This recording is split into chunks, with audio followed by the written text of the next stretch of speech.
All right, so I think we are good to get started. So we can, just want to make sure everyone can hear me okay Yes. before we start. Perfect, thank you. So we will call the meeting to order at 6:01 p.m. And we can start with the Pledge of Allegiance, which I am happy to lead us through, unless we have a volunteer. Okay. I pledge allegiance to the flag of the United States of America and to the republic for which it stands, one nation, under God, indivisible, with liberty and justice for all.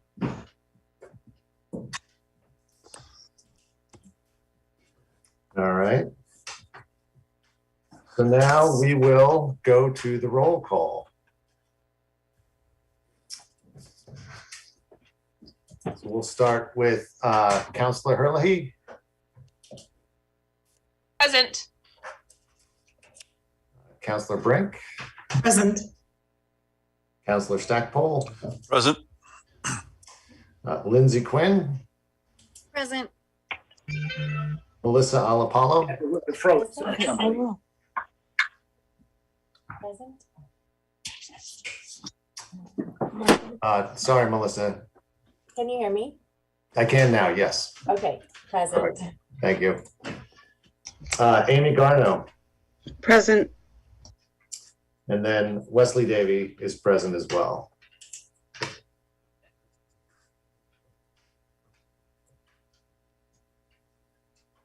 All right, so now we will do adjustments to the agenda. Do we have anyone who wants to make any adjustments to today's agenda?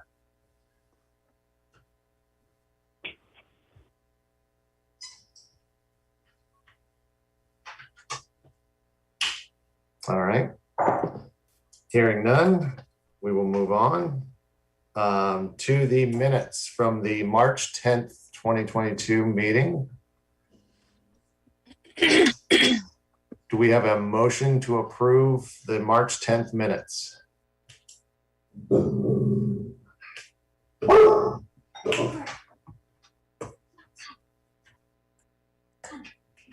Haven't heard one yet. Maybe I missed it.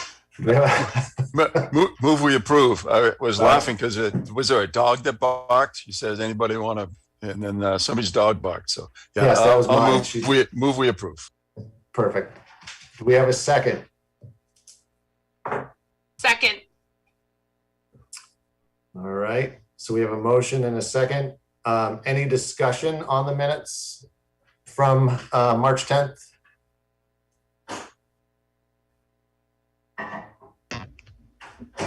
Okay. All right. So with that said, we'll just do the roll call for approval of those minutes. So again, Councillor Herlihy. Yes. Councillor Brink. Where I was not present, I'll abstain. Councillor Stackpole. Yes. Lindsay Quinn.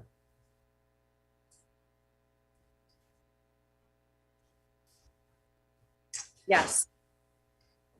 Melissa Alapalo. Yes. Amy Garno. Yes. And myself is yes as well.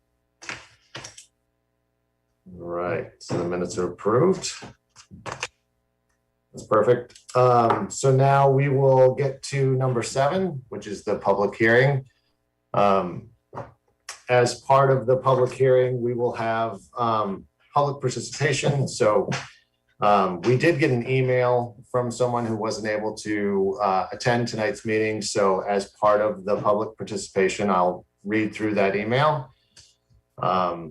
But I wanted to start first with the presentation from the city manager on the combined numbers for the city budget and the school budget. So we have that in front of us prior to the public comment.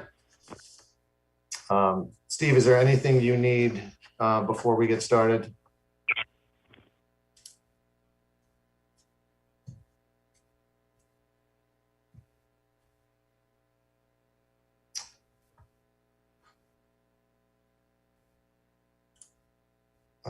Let's see. Sorry, Steve, I didn't hear you if you said something. Sorry, I'm muted on my phone. Okay. Yeah, so there's just a single slide that shows the combined changes, the year-over-year changes for both the municipal and the school budgets, as well as the two of them brought together. It's our starting point for this evening. Just in brief summary, the municipal expense is calling out for $29.8 million, an increase of $1,658,670 year over year. Debt service is calling out at $1.7 million, a decrease of $71,000. That leaves the municipal appropriations for operations calling at $31.6 million, an increase of $1,587,000. Revenue, both state revenue sharing and non-property tax revenue combined, is calling out at $16.3 million, which is an increase of $1,657,000 before amendments. Use of fund balance, the $850,000 will come from fund balance. That is the sustainable amount as attested to by our finance director as well as our audit. There's a decrease of $160,000 year over year. Net appropriation to operations, call for taxation is at $14,422,000. That's an increase of $90,646 year over year. Capital improvements program calls out for $4.2 million, a year-over-year increase of $268,000. So the total net appropriation with the CIP is calling out this year at $18,686,000, a year-over-year increase of $359,547. School side of the equation, their expense is calling out at $47.8 million, an increase of $2,956,000 year over year. Debt service is at $11,042,000, a decrease of $167,690. Total appropriation is at $58.9 million, an increase of $2,788,000. Revenues are reporting in at $42.8 million, a year-over-year increase of $1,247,000. Use of fund balance is at $915,762. There's a decrease of $844,000 year over year. The net appropriation, the result of that is $15,113,850, a year-over-year increase of $697,007. Call for capital improvements is at $363,995, an increase of $30,020 for the year. Total appropriation from taxation would be $15,477,000, a year-over-year increase of $727,007. You combine the two, we have a combined expense budget of just under $90.5 million, year-over-year increase of $4,376,000. Our combined CIP is at $4,628,000, a year-over-year increase of $298,921. County tax for the analysis this evening is held at $796,940. The indication I have is the county tax the net commitment shall increase somewhere between 2 to 3%. That's from Greg Zinzer, the county administrator. It's fairly safe holding this at $796,000 as our valuation rises slower than the largest share of that valuation, which is the coastal communities, as well as our aggressive use of tax increment financing. So the total call for appropriation would be $95,916,875, a year-over-year increase of $4,675,000. Combined revenues are just under $60 million at $59,189,000. That's an increase year-over-year of $2,904,205. Combined use of fund balance is at $1,765,000. That is a decrease of $684,000 year over year. So the net appropriation is calling out at $34,961,000, increase of $1,086,574. The two combined budgets, as have been presented year to date, move forward. The municipal tax rate is currently at 18.18. Leaving the valuation stagnant, the county tax stagnant, no change to homestead, no change to Betty, and or tax increment financing, would see an increase to the mill rate of 57 cents per thousand, or it would take it to 18.75. That is a combined change of 3.14%. 2.33% is due to operations, and 0.88% is due to the increase in the capital program. That is the combined summary of the municipal, school, and the combined budgets together.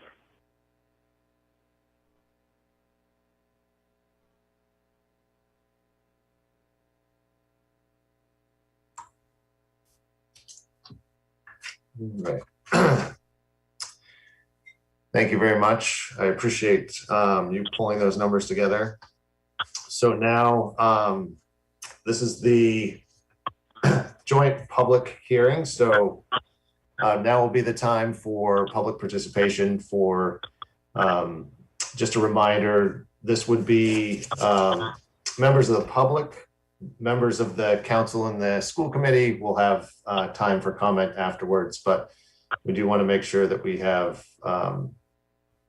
that we leave enough time for anyone of the public who wants to speak. So if you do want to speak, please, if you could in Zoom, raise your hand, and then I will call on the members. If there's anyone who is unable to raise your hand, if you could just type a chat in the message or message in the chat, and I can call on you that way. So it looks like we already have a couple of hands up. So the first one I saw was from Diane Connolly. So Diane. Can you hear me, Mr. Chair? I can.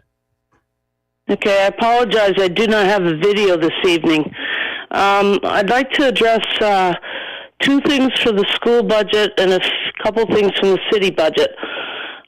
First thing that I heard from the superintendent of schools was talking about a boiler for Willard. He was also talking about roof repairs. And I believe it was back in 2016, the reserve accounts were started to address those concerns. I know that some roof repairs were done, so I'm questioning that. What's really concerning me are two tractors. Last year when Ms. Fournier, I apologize if I'm pronouncing her name wrong, Ms. Fournier, she was saying that they were not maintaining their equipment. And then this year I'm hearing, oh, you need two tractors. How old are these tractors and why weren't they maintained over the years? You know, I've got a 20-year-old tractor. It's working just fine. The part of the city part, Codes wants a new pickup truck. Last year I was told that those 4 cars that were used for Codes were just fine. They didn't want to trade them in. They were great on gas, great on maintenance, yet you want to get a new pickup truck. No, I'm sorry. I don't agree with that. And my last question, I guess, would be for Mr. Buck and or the airport manager, through you, Mr. Chair, is the revenues that were received from the solar project at the airport. Could you please explain where those revenues are going and how much that is again? And Mr. Chair, I thank you for your time. Good evening.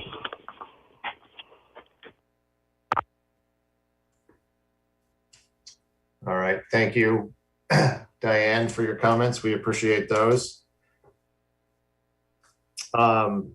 Steve, I don't know if that's something that you would have readily available for the revenues from the solar, or if that's something we need to follow up on.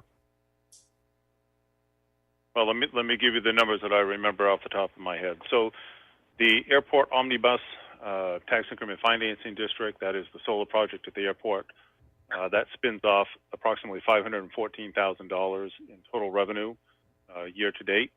That number should be up slightly this year. That I don't have those numbers yet because the assessment hasn't fully come through. But for last year, it spun off $514,000 out of the omnibus piece. 300, oh, Ronnie, you probably got the numbers in front of you, but 325,000 plus is satisfying the debt service for the new snow removal equipment building at the airport. That's an allowable cost inside of the tax increment financing district. $100,000 of that also comes outside of the district as an allowable economic development initiative for marketing and communications. That is funding the communications position plus providing approximately $25,000 in year-to-year marketing funds. It's also paying for a portion of the expansion of Presidential Lane. There's phase 1 and phase 2 that's going to be further discussed this evening. Mr. Rogers is here to discuss that. I believe that is the bulk of the use of those revenues at this point in time. As that district continues to grow, the future revenues that will be spun out of that TIF district will go to pay off phase 1 and phase 2 of the expansion of Presidential Lane, which again, we'll discuss that in greater detail here tonight as far as the expansion of future hangars there and such. To address Ms. Conley's other question, so there are currently 4 vehicles within the codes department. 2 of those are assigned on the land bank side towards the rental registration and vacant building registration piece. As you know, those are Honda Fits. Those were leased, and we're buying those leases out. They're very low hour or low mile vehicles. They're in excellent shape. The ability to lease those, again, is not available to us at this point in time. So we're proposing to buy those out this year. The other 2 cars that are in the code enforcement department, our director, Jamie Cole, has determined that we do not need 4 vehicles for the department. 3 would be sufficient. So the remaining 2 are to be sold and used as offsetting revenue in order to bring back 1 single vehicle. And if we're going to have that single vehicle, it's proposed to be an F-150. The reason for the F-150 single cab is that it is the most cost-effective vehicle for us to buy because the resale value remains high on those. Would allow for the first time for the contractor tools that both Jamie and Alex utilize for septic inspections, construction inspections and such to be appropriately housed in the back end of that vehicle. So we're going from 4 vehicles down to 3. And again, the 2 vehicles that we are selling will produce, and I don't remember the numbers off the top of my head, Diane, but it will produce very good revenues as far as offsetting that purchase of the F-150. Thank you, Mr. Buck.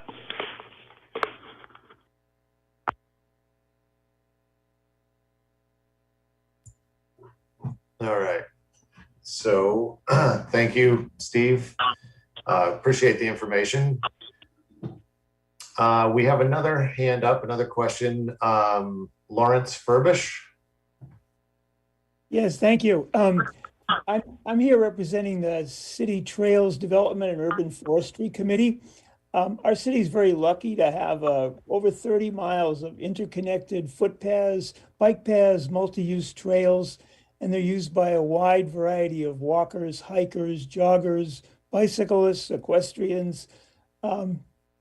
Walking the trail with my dog, I meet many other people using them. This winter in the snow, it was easy to see all the tracks of cross-country skiers, snowshoeists, walkers, and bicyclists. Now this system was developed over 30 years by a committee of very dedicated volunteers. Last year, that committee put in over 780 hours of volunteer work.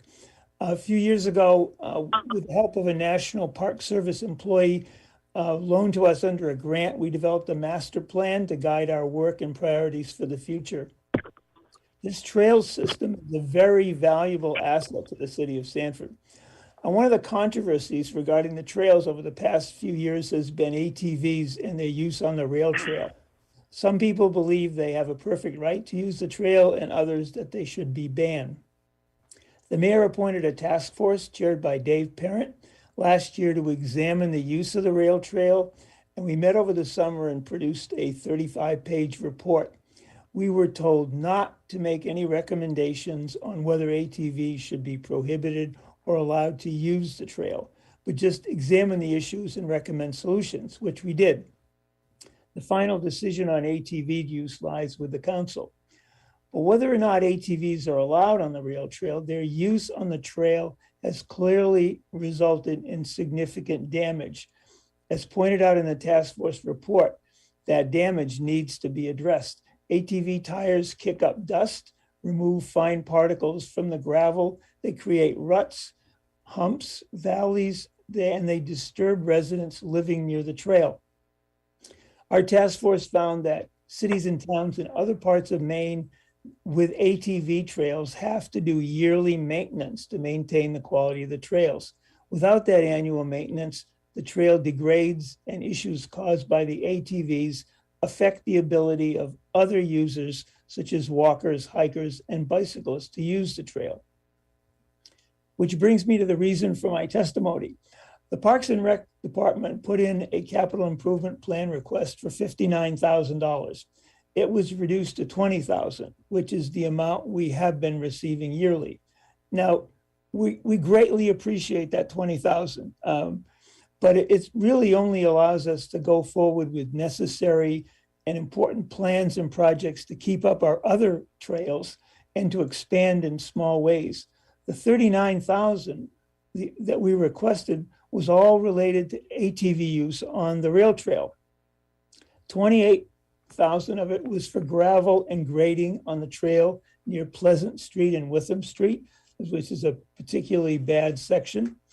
$8,000 was for a pressure-treated fence near Witham, and this is a safety issue. The trail emerges from the woods there into a big open gravel parking lot, and there's nothing to keep the ATVs or snowmobiles on the path, and so they just spread out all over that parking lot. And $3,000 was for dust control near Sherwin-Williams, where a lot of residents live. Dust control was one of the biggest complaints we got from nearby residents. To date, the city has chosen to allow ATV use on the trail, but that choice comes with responsibilities and to maintain this important asset. It's imperative that we do the maintenance to keep the trail in good shape, not only for the ATVs, for the other users, walkers, bicyclists, and joggers. The section we are targeting has a dust problem. The nearby residents told us that they can't sit outside their homes in the summer, and they can't even keep the windows open. It's so bad. Not doing some work is a serious lapse on the part of the city. So please let us address some of these issues and return that $39,000 that we could use. I worked for over 30 years for the Connecticut State Legislature, so I'm well aware of how difficult budgeting can be. Everyone wants more services and no one wants to pay more taxes. But I strongly believe that this trail system is a great asset to our city and we really need to keep it up. So I sincerely hope you can manage to restore that $39,000 so that we can do this vitally needed work on the rail trail. Thank you for your consideration.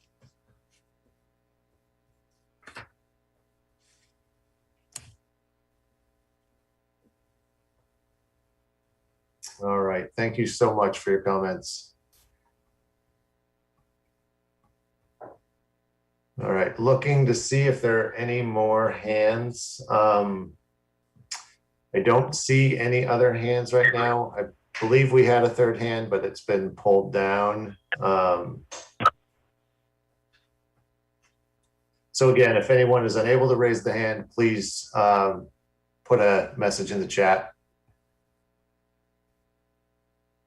And I can call on you that way. You can just have them speak up as well and just say, may I speak? And then they can identify themselves. Yeah, that sounds good too, Maura. Thanks. So we'll just make a last call then. Is there anyone else who would like to make public comment today?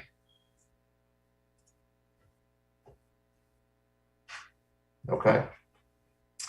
All right, so with that said, I mentioned before that we did have an email that was sent.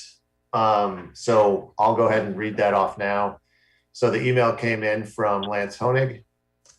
And it says, Dear Budget Committee members, City Council, City Manager Buck, and Finance Director Champlin. Let's see, sorry, I'm just getting through the header.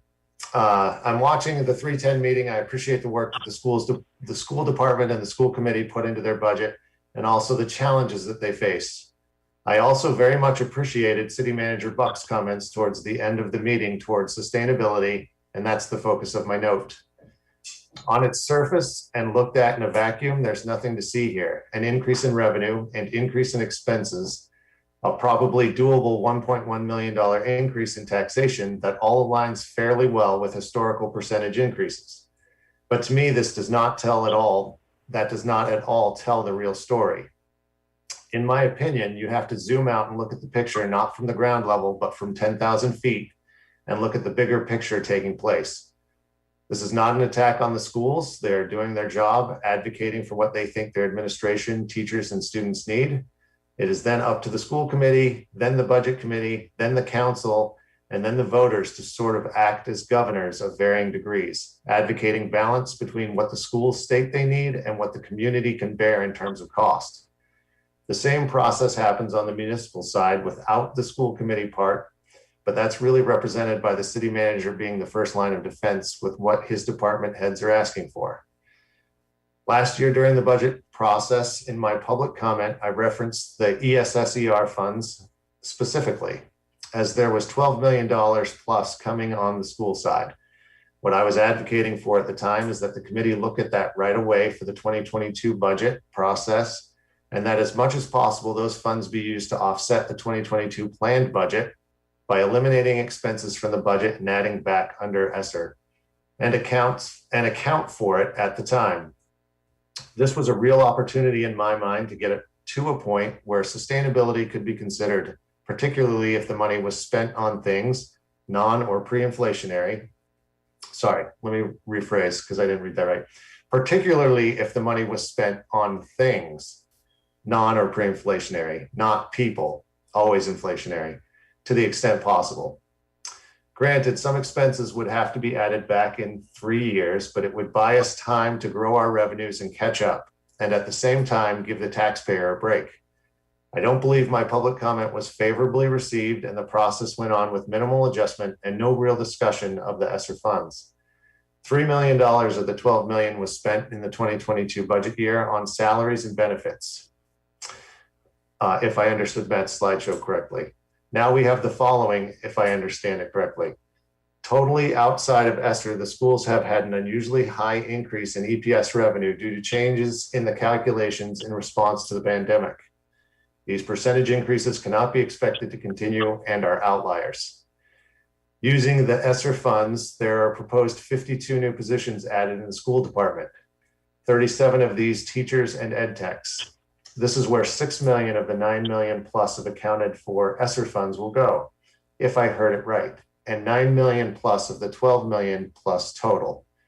The issue here is sustainability. It has been stated that there are temporary positions, but in the past, that has not been what happens when temporary money comes in. Any 2025 cuts will be positioned as cuts versus simply taking away the adds that happened as a result of ESSER. Will all 52 positions, including 37 teachers, be cut before the 2025 budget year? If none, 17 or 35 positions are cut, this would result in 3 million, 2 million, or 1 million in taxation increases starting in 2025, plus the salary benefits increases between now and then. Keep in mind, last year's total raised by taxation was only 33.9 million, so applying those increases as percentages is pretty hefty. No one is going to want to have any part of that 2025 budget. The school has its own fund balance of $3.7 million. In 2016, 5 years ago, this number was $400,000. They also have 4 reserve funds for fuel, capital reserve, special ed, and health insurance, but are still asking for increases in funding for these areas. You as a committee can debate whether the schools should have their own fund balance that high, plus 4 reserve accounts, but from the taxpayer's standpoint, that feels like you've taxed me by nearly $700,000 per year, too much over the last 5 years. Increased your fund balance by 3.3 million, and this doesn't even include the reserve funds.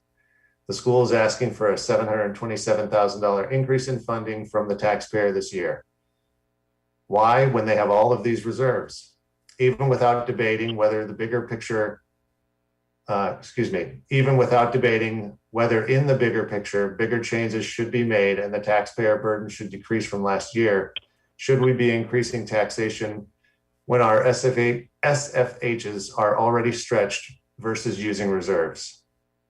Maybe the biggest concern is on the revenue side. We've had unusual increase in revenue the last few years, even outside of ESSER, and then we will have had by 2024, 12 million of ESSER as well.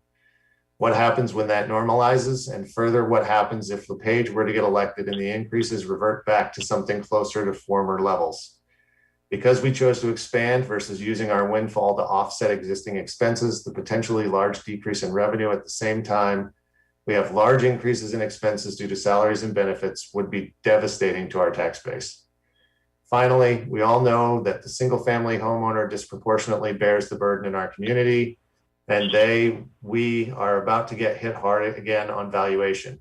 That's a sign of a healthy community in a way. It's certainly better than decreasing valuation, and it will lower our tax rate, but that's relatively meaningless when the amount we pay continues to go up at unsustainable rates, and also facing a steep cliff in 2025 due to decisions we made last year, this year, and next year. Adding to this, I'm sure the new fire station is something that we would still like to have happen. So putting us in a position to be able to consider putting a bond to vote for that makes sense versus being in an unsustainable position.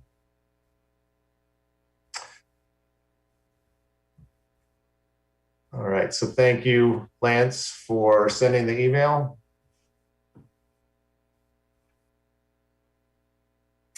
Before we move forward, I didn't know if the city manager or the superintendent wanted to comment on anything read from the email. I believe, well, I'm not sure, I believe you got it in advance. So if you do have comment, please go ahead right now.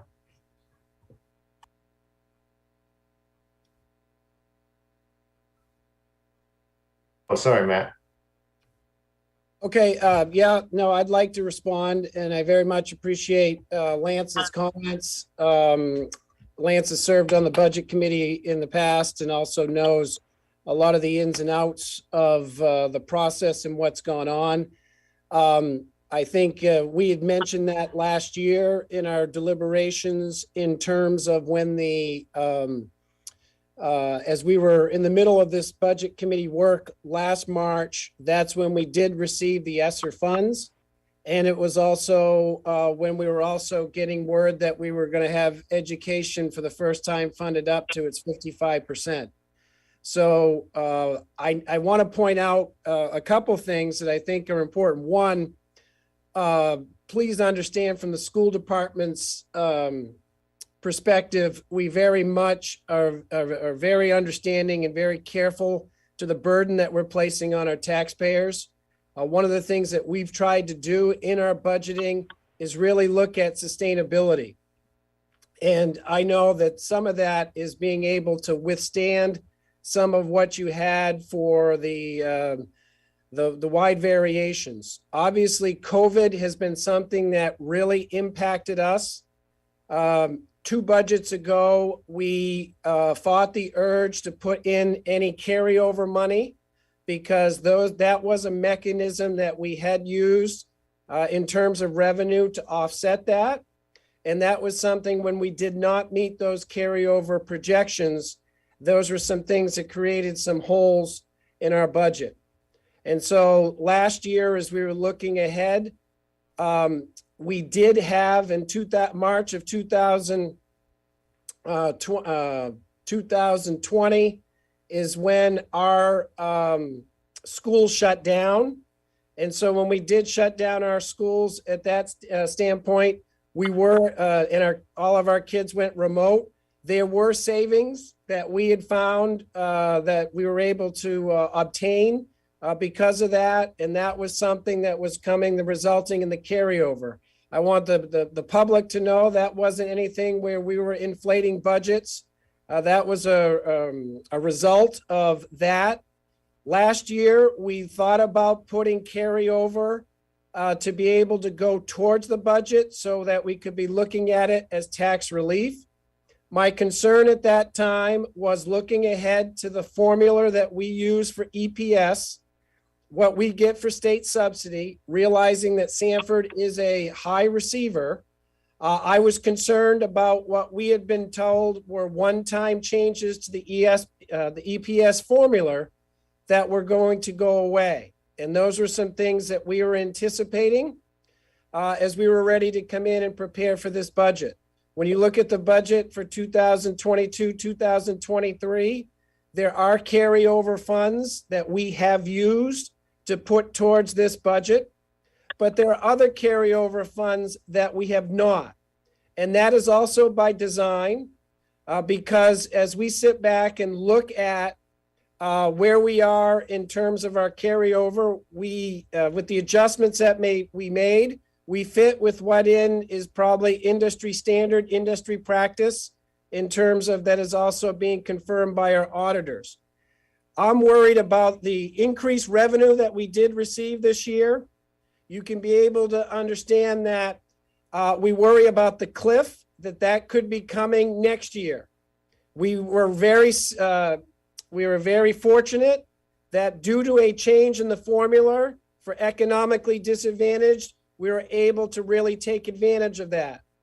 They kept in a student-to-teacher ratio that they had put in the formula last year that was very advantageous to us, and they added another one this year that also is advantageous to us, that helped us to offset what would be the increases in valuation. As we look ahead to next year, right now, I expect that those changes, I'm not counting on those changes. We're not counting on those changes in the formula so that it'll be helpful for us. And our projections show valuation even going in a different direction.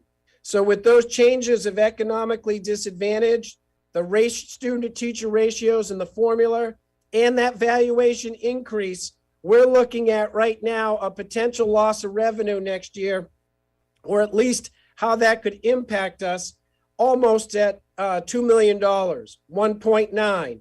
And that's looking at where our carryover currently is. So that's something that we're looking at for sustainability that's going to allow us to maintain in the event that happens, so that we don't have to go back and put some of those increases on the backs of the taxpayers. When it comes to the ESSER funding, that ESSER funding is not to be used for tax relief. That ESSER funding was used to help our kids and help our school department get our kids caught up coming back from the pandemic. We as a school department have focused on a few priorities. Those are getting our kids back into school 5 days a week. I told you we went from fully remote to a hybrid option. This year, I'm proud that we were able to get all of our students back into school full-time 5 days a week. We've also put significant resources towards the social emotional needs of our students in terms of coming back from the pandemic. Those are funds at $12 million that we can use over 3 years, and we plan to use them over 3 years. We put significant into our in adding people and positions. And Lance is right. As a superintendent, I get very concerned about adding any new positions to the budget, because that is not just a one-time increase. That's going to be an ongoing increase that you have to have. But at the same time, we're using those funds with the understanding that there's a 3-year use of those funds that we can use, and they can help get our class sizes down. They can help us to be able to get added resources to help us with any educational recovery or learning loss that's happened in the last 2 years. And we can also be able to address the social emotional needs of our kids. We do have those positions in the budget, but we are well aware of what that impact would be if we move those ESSER funds back into the regular budget. And it's going to be tough. It's going to be hard. You hear me talk all the time about sustainability, but also an oncoming cliff when those positions go away. I was here a couple of years ago when our revenue didn't come in and we had to go cut significant amount of money, and I had to go tell 11 people they didn't have jobs. The people we've hired through these ESSER funds are well aware that that's nothing that is permanent, that it's something that we're coming back to be able to do. And so I know it's going to be hard. I know when you get those resources, and especially when you see how helpful and how beneficial they are, that you're not going to be able to also be able to sustain those. We pay very close attention to that formula in terms of what it is for state subsidy, because we want to make sure that we're maximizing that, and at the same time being very careful what we also put onto the backs of our taxpayers in terms of where that is. So that's kind of an overall response in terms of coming back for that. When he says he's concerned about the upcoming 24-25 budget, I would probably share that, but I also know that at the same time, as those positions go away, there's not an understanding or an expectation that all of that is going to be shifted over to the taxpayers. And in terms of the reserve accounts, I do want to address those as well. In the reserve accounts, I think people who have been involved with the school department over the years, you look at those areas that we've had. One of those areas that we have a reserve account is in special education. We are using some of those reserve funds for this year's budget to help us with the expansion of the bridge program. I spoke at length about that at last week's meeting, but if we look at that, that's going to also help us meet the needs of our students, but it also, we're hoping, is going to have some financial help as well in terms of some of the outside placements and the high cost of those outside placements for students outside the Sanford School Department. And with that, we know that those outside placements, they have changed their cost structure coming through the pandemic. They are now charging us in terms of whether a student attends a day or not, they charge us. That's not what they used to have happen. We're watching those funds closely, and I'm worried that we are going to have to use some of those reserve funds to go to the high cost of those outside placements. The other ones that we look at are some other, in the other reserve accounts. You start talking about, for us, when you start talking about oil, that's some price and things that can go very much. Those prices can go and be and widely vary. I think we're seeing some of that now in terms of the increase. That's what we're having that to have us and buffer that. Those savings came to us when we were in COVID, when our schools were shut down. So being able to use those accounts, and then also to help us going forward in the future, especially when we're anticipating some wide variance, even in what we budgeted. We want to make sure that we've got those covered as well. The other one is around health insurance. And health insurance for us has been something that has been a major, major impact on our budgets. And we've been fortunate in the sense of COVID. One of the things, and it sounds funny me saying being fortunate with COVID, because I'm not sure there's much that was fortunate at all in terms of that pandemic. But what that did was it did reduce in terms of health insurance costs for us. And we've made been able to make significant, we had decreases in the last 2 years. And if you were going to go directly attributed to COVID, and if you're going back and you're looking down the line, we're really concerned about that swinging back. And when that does, I don't want to go to the taxpayers to be able to say, help bail us out here. This is something that we have that would be in place for our health insurance and for us to be able to. We had one COVID case that was so significant, it was a major impact on our health insurance. Just one very high cost claim had really swung that for us. We're concerned about that happening again, and therefore we're doing our best to keep that money to be able to come back and be safe for it. And then when it comes back to our capital funds, we're doing everything that we can to spend those funds wisely, and doing that in ways that are going to help us in terms of what is on the local budget, what is also through our school construction bonds and our school local bonds, so that we can do our best to have a system that is going to helpfully not have to come back and put it on the backs of taxpayers with either high costs or going back out to bond to be able to do that. We're well aware that we have that money and obviously what it looks like, but I also want people to know that we're using that in also a planful and strategic way. Mr. Chair, Yes. just one comment. So I think one of the biggest concerns that I heard from Mr. Honig's statement is that when we have grants that give us the money for stuff like this, that we kind of throw, it gets absorbed into the budget. We get used to the positions and we know we're not gonna be able to afford all of these once it's post ESSER funds. Is there a better way?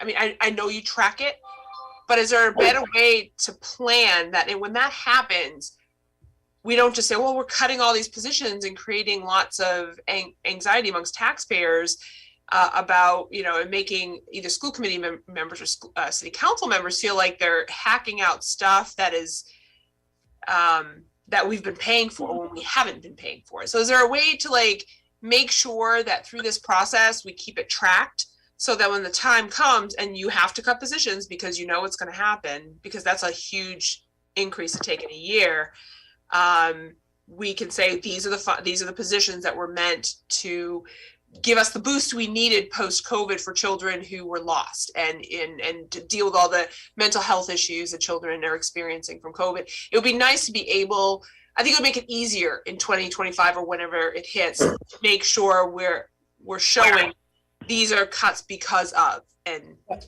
you know what I'm saying?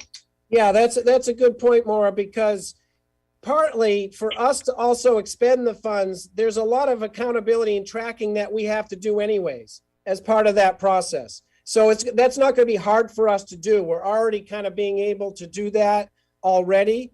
And so I think that is going to, we'll be well positioned so that when they come in and talk about positions that might be going away, we'd be able to connect them to the ESSER funds and what that intention, what the uses were for that.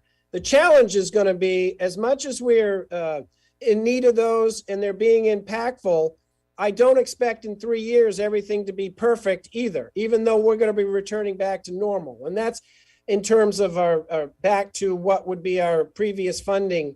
But at the same time, we're well aware of that, but it doesn't mean it's going to be something that we're excited about, but that's something that we're aware of in terms of our planning, in terms of how we're trying to utilize those funds and have them be impactful.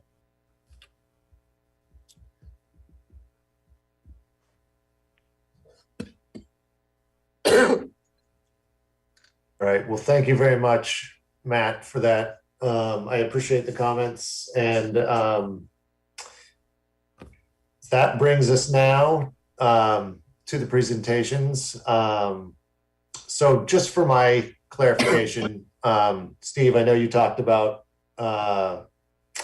having some folks here to talk through some stuff. Is this all part of the old business, or is this separate from the items in the old business section of the agenda? This would be part of the old business.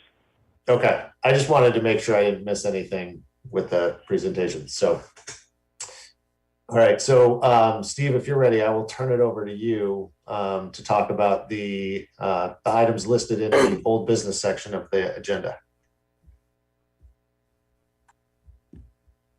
Share my screen again.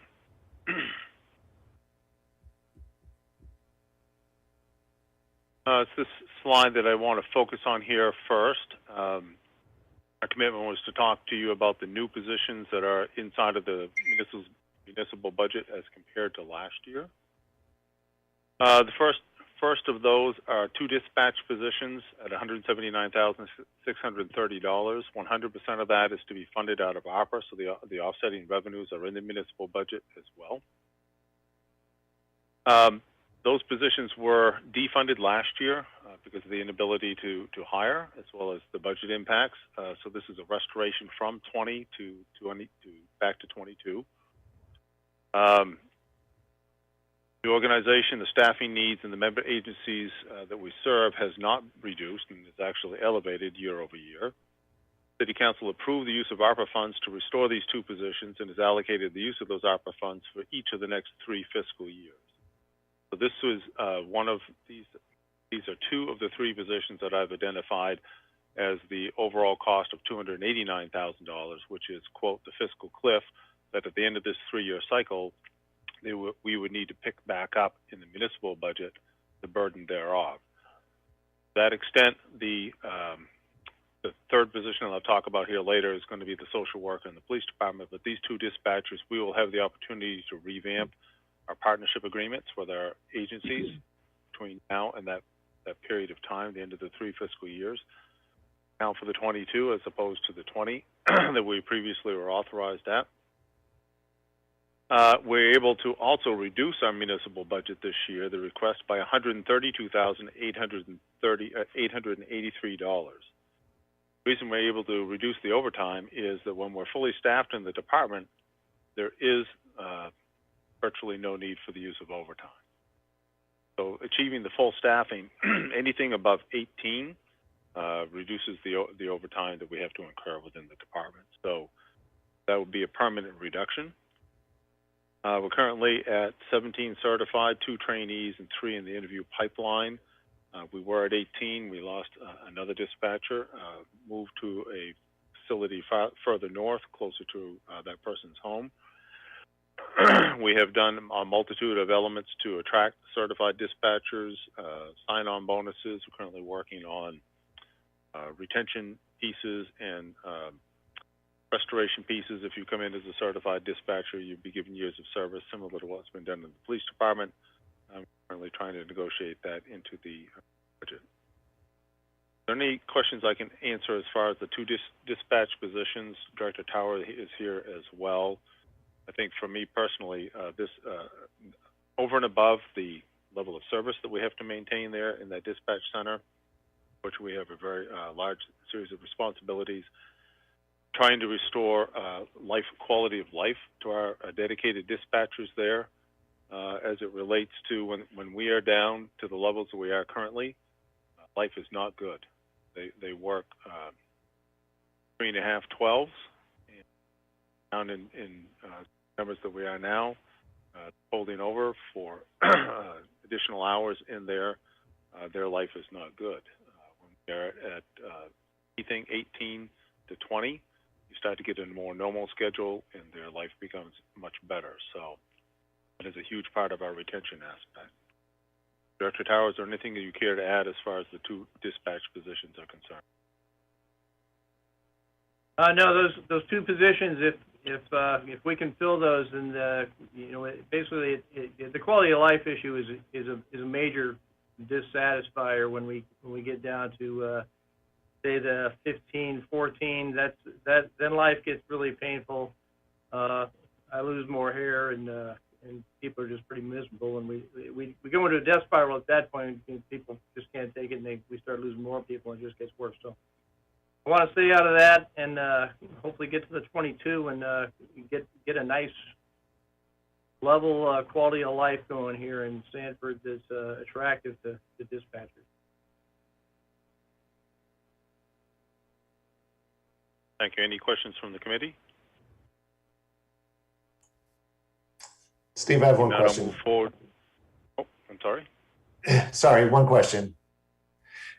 Just with the last comment on making it more attractive, have we found that it's been hard to fill positions based on the number of hours that, or the working conditions or staffing level that we have in Sanford to this point? Are you questioning, Wes, about the schedule, the 12s versus an 8 or a 10 or a combination? Yeah, well, and the overtime, right? I believe, that was one of the things we talked about last year too, was the amount of hours that people had to put in, the overtime. I just want to make sure, I just, was curious if that was something that we were hearing feedback from as we look to hire positions, or if it will be easy to fill the 2 positions if we put them in place. Well, so what we continuously observe is all dispatch centers are in critical crisis mode statewide. So, for example, when they were talking about the vaccination status and what that was going to do, if dispatchers were required to be vaccinated and those that didn't want to, it was the early recognition was the statewide call center system was going to crash. For example, the Gray Dispatch Center closed. State police were staffing that closed because of their inability to staff it. We have our dispatch center, Biddeford's Dispatch Center, and York's Dispatch Center, all in close proximity, competing for the extremely rare resource of a certified dispatcher. Very tough climate to compete in. We are very competitive on wage and benefits. Very good dispatch center. It is state of the art. We'll say they work harder here than they do elsewhere because of the level of services that we do and the number of entities that we dispatch for, both police, EMS, and fire. So it has been a difficult time in obtaining and maintaining that staff. But one of the biggest issues is to get staff numbers above 18 and keep them there. We were staffed at 22 at one point in time. And we have been staffed at a steady state at 20. Maintaining the 20 out of the 22 would be an exceptionally strong position to be in. If so you're authorized at the 22 and you have the funds for 22, it will always be difficult to maintain at 22, but the 22 authorization should allow us to maintain it at 20 as far as the normal loss of services there. Yeah, so let me talk to that for a minute. I'll jump in here, Steve. The issue we have, obviously, if you're at 20 and you lose somebody, in order to spool somebody up, it takes about 6 months. That's after they're hired. The hiring process itself will take 2 to 3 months. So that's our issue. When we lose somebody, it just takes so long to get somebody qualified that by the time they're qualified, I end up losing somebody else. Nationally, burnout rate for a dispatcher is 3 to 7 years, and that's what we observe here.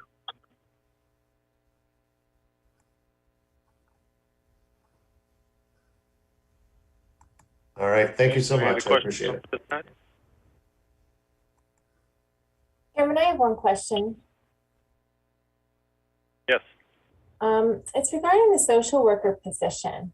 And I'm curious whether, did I understand right that this is the only social worker that's with the police department, or it's a first? Or I'm curious about like what is the recommended, and what is the recommended ratio of like police officers to social workers? Because I'm curious whether this is, is this a test position? Is this like, what does the police actually think that they need in terms of social work staff? Hey, you've hit on all of the pertinent points there. If you wouldn't mind, I'll hold until we get to that position further down the call list. Oh, okay, sure. Mr. Chair, I'll move on to the Assistant Fire Chief position. Chief Bernardi put forward in his budget this year calling out for 2 additional firefighter medic positions. That's pursuant to the long-term plan that we had for ramping up to achieve 4 shifts at 13, which would be 52 positions. Department is currently authorized for 12 per shift or 48 personnel. 4 more personnel positions to bring on over the series of years in order to achieve that. We have continued to apply for a grant to fund those 4 positions for a period of time. We have not been successful yet at this point in time.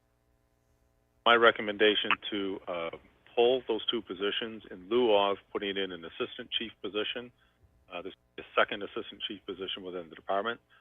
That assistant chief's position would specifically focus on emergency medical services side of the department based upon the volume of runs, as well as the continued need for ongoing training for our medics, as well as quality control over the runs as it relates to ambulance billing. The department currently has revenues in excess of $1.2 million stemming from ambulance billing.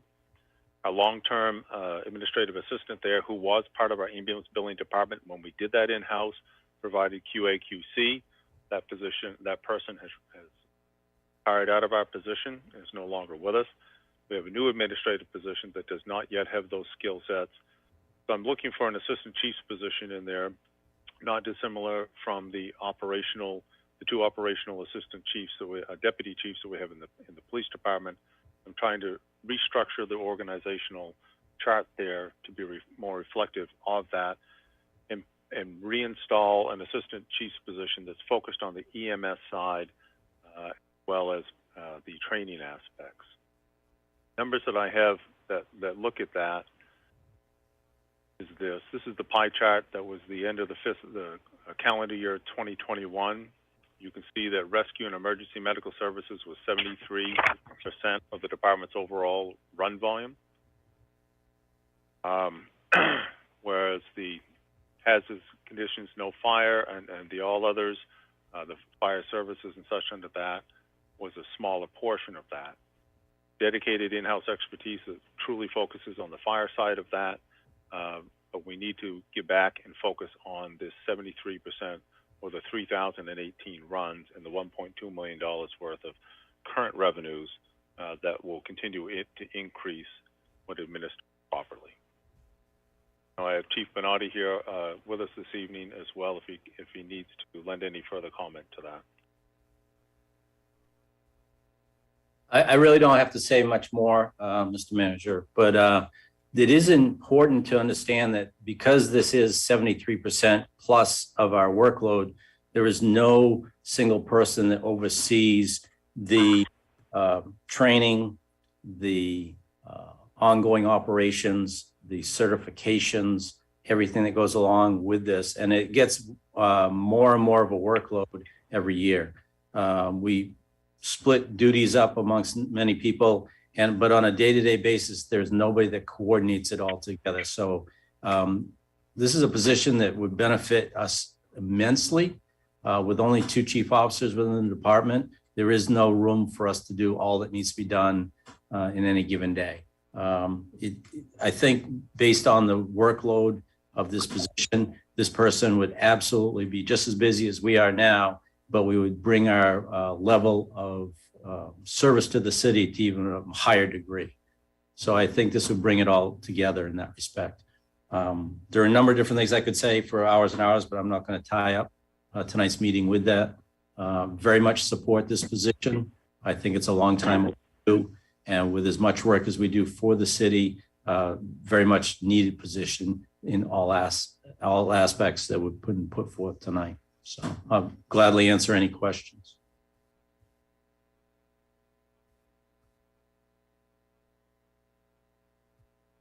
Okay, if there are no questions, I'll move forward. The next is in the police department, a traffic officer.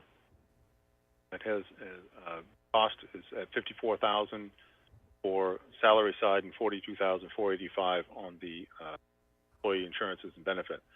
So this is a council-supported position.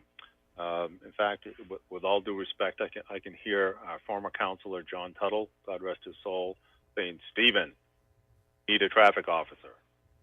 So this is the first advent on that. Given the current staffing levels in the police department, there is not the ability to dedicate an officer towards the traffic enforcement. They do it as part of the duties, but they're overwhelmed with the number of calls and the type of calls that they're doing. So this is the first advent into having a dedicated traffic officer. The Public Safety Committee personnel know that one of the biggest series of concerns that are expressed by the public as it relates to the safety on our streets relates to traffic enforcement, slowing the vehicles down, doing a better job with that. Chief Anderson, is there any further comment that you have on this position? No further comment. I just stand by to answer questions. Questions from the committee? The next is a part-time HR generalist. We actually added this part-time position in this current fiscal year. The funding was not there for the part-time position, but we pulled that from our outages. We have a large number of outages. We currently have approximately 30 outages, not counting the part-time summer staff, pending for our recreation department. Through the overwhelming workload that was put onto our three-person HR department with the implications of COVID, and especially in light of the hiring aspect, the amount of time spent advertising, gleaming through resumes, calling those resumes, coordinating oral boards, performing, constructing the oral boards, processing the oral boards, offer extensions, intake, orientations, and bringing that staff on has been overwhelming in the HR department. We have seen explicitly that this part-time position has greatly eased the burden in there, and they're getting on. They are on track with our hiring processes. Would ask for the support. So this would be the first time that this part-time, this $28,000 would be in the municipal budget. Any questions on that position? Manager Buck, is that a permanent position? Well, the reason it was requested to have it go full-time this year, I quote, didn't support that as far as the budget because of the overall need in the budget. I was waiting to see, now that COVID has started to back down, if we could get by with continuing this to be a part-time position, holding to see if that would be a future recommendation. But at this point in time, I would recommend holding this as part-time.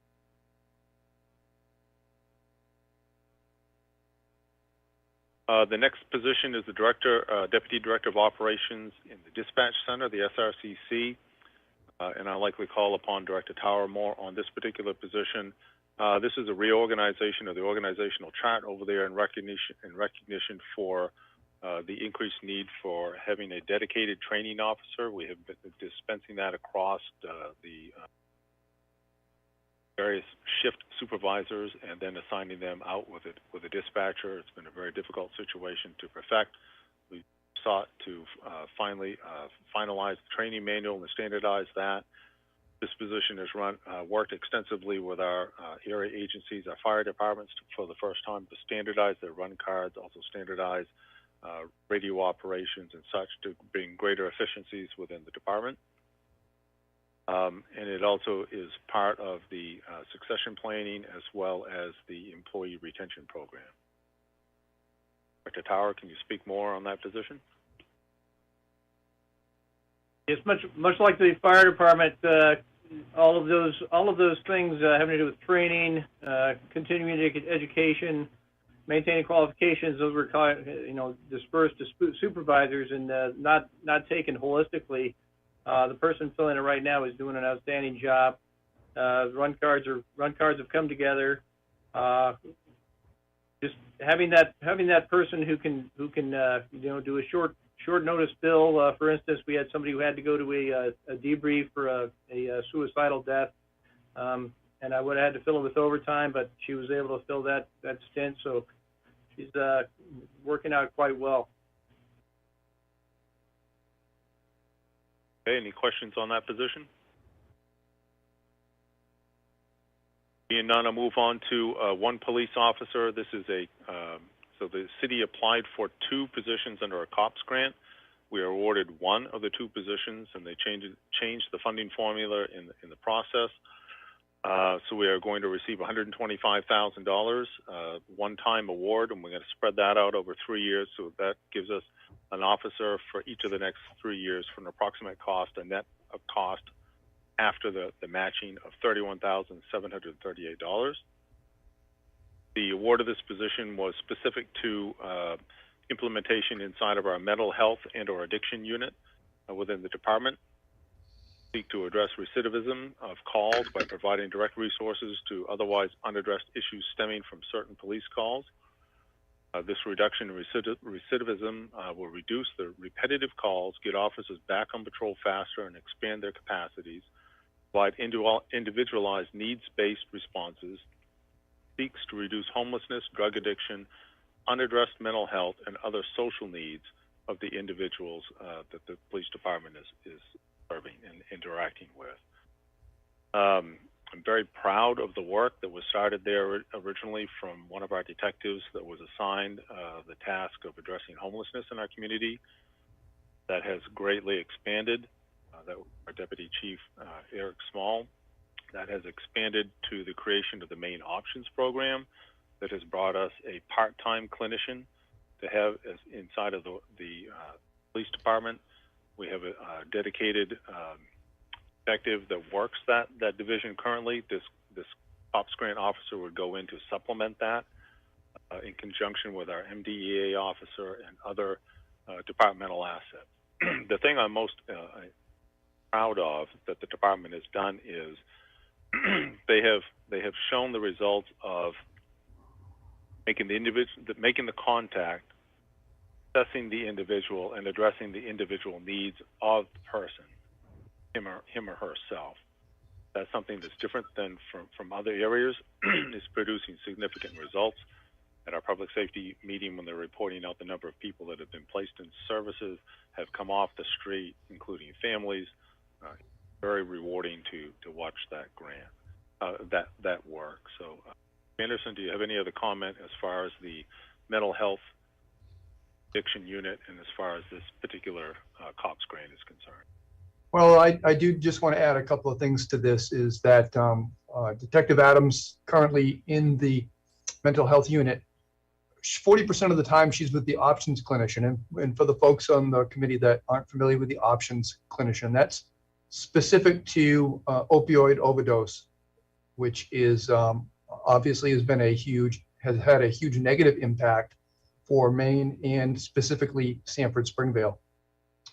So Detective Adams is allowed to travel throughout the county and assist the options clinician, and we are reimbursed by the state approximately $40,000 a year for that position. And so that was one of the reasons why it was so necessary to apply for a officer through this COPS grant that was dedicated specifically to the mental health unit that wouldn't share the duties with the options clinician. Now, because we share that duty, we also have the benefit of having the options clinician here housed at the Sanford Police Department, although recognize that they're responsible for the rest of the county as well. So it's a collaboration, it's a joint effort with the state. And it's worked out extremely well. And this is something that Deputy Chief Small had arranged and worked on prior to his appointment as an acting deputy chief. And then he has continued on since he's been moved into the full-time position. So this police officer position, which is relatively small cost in the big scheme of things at $31,000, is going to work hand in hand with the social worker, who Steve will talk about next. And I think we can get to some of the questions that Melissa had and really lock that down.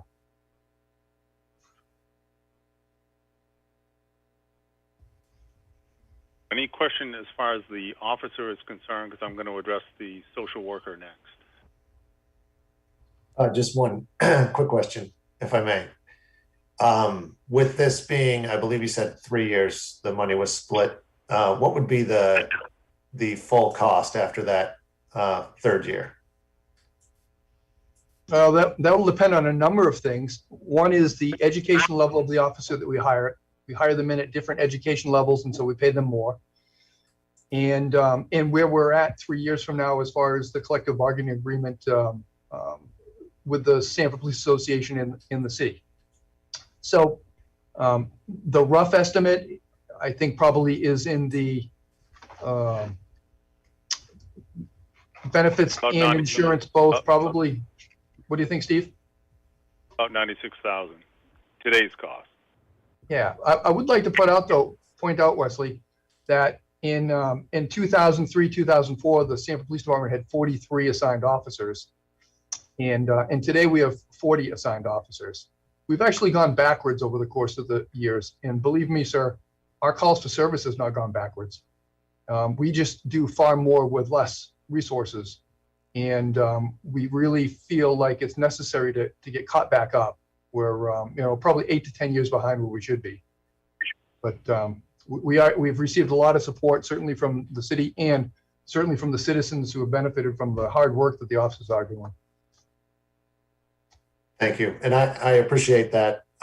Just as I'm looking at the 2025 piece, I just trying to get the whole number in my head as we go forward. So I appreciate it.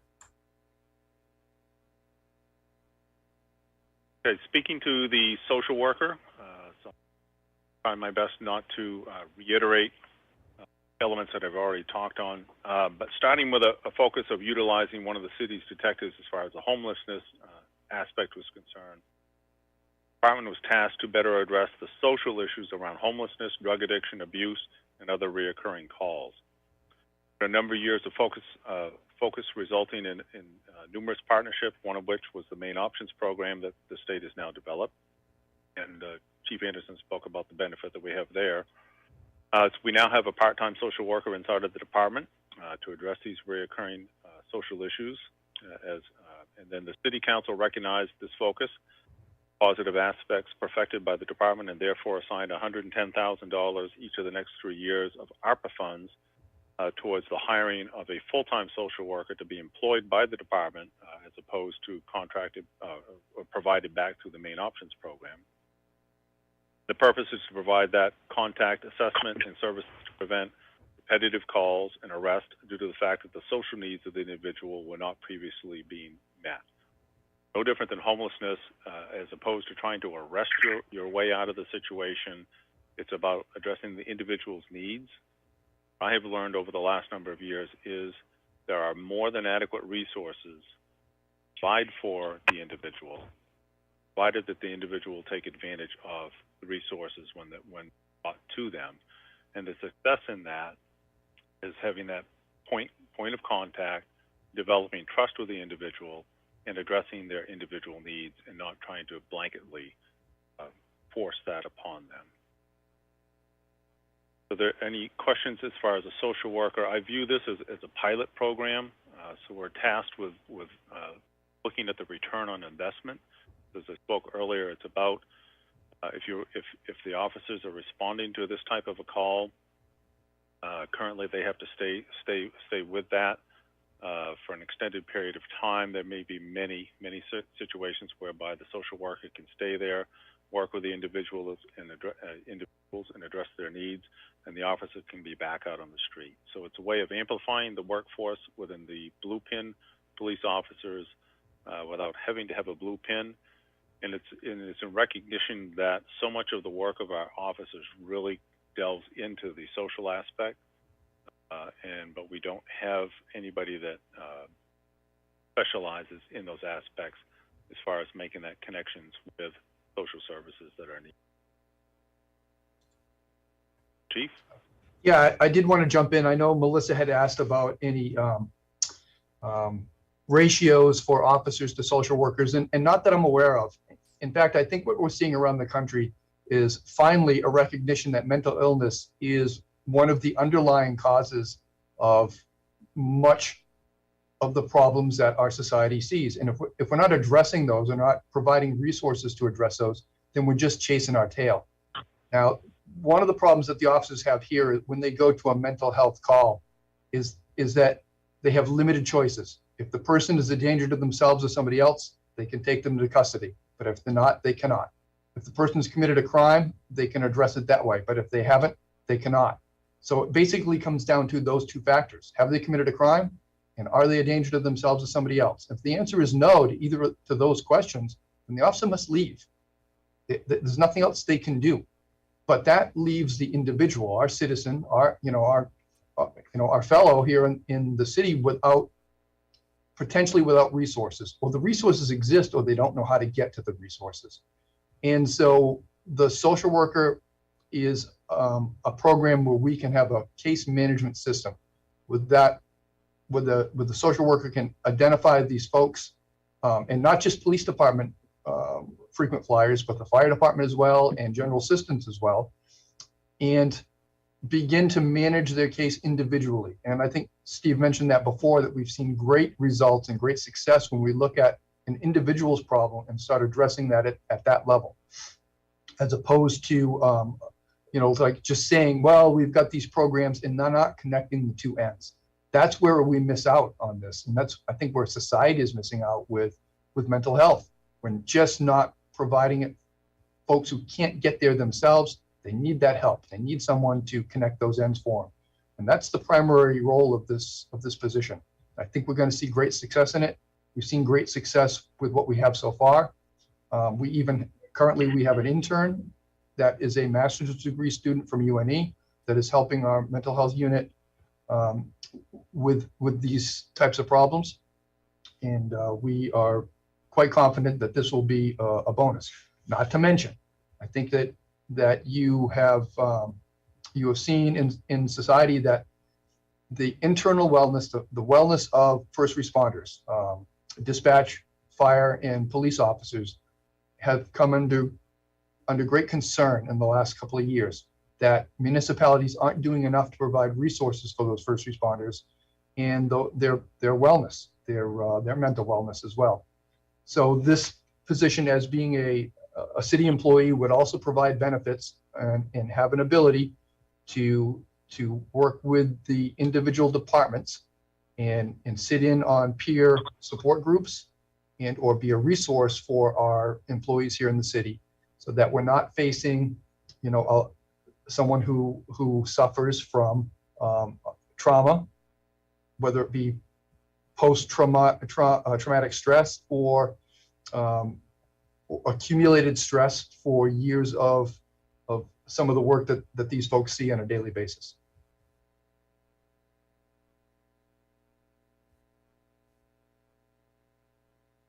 Any other questions as it relates to this particular position?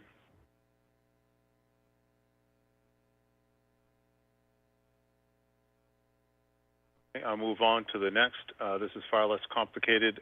So that we're proposing to have a split EO1 position. That's an equipment operator one. That's CDLB license. Total cost is $85,000 less. We removed a part-time position out of the Parks Department at $10,800. So a net cost, adding to the municipal budget this year, $74,205. So our Public Works division, when you look at the labor contract, you have multiple divisions. You have the Parks division, you have the Mechanics division, you have the Highway division, and you have the Environmental division. Employees under that employment agreement work across those four divisions.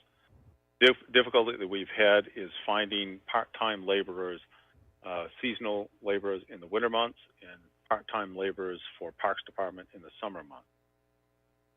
There's fewer and fewer students that want to work that type of aspect, especially equipment operation is unfound.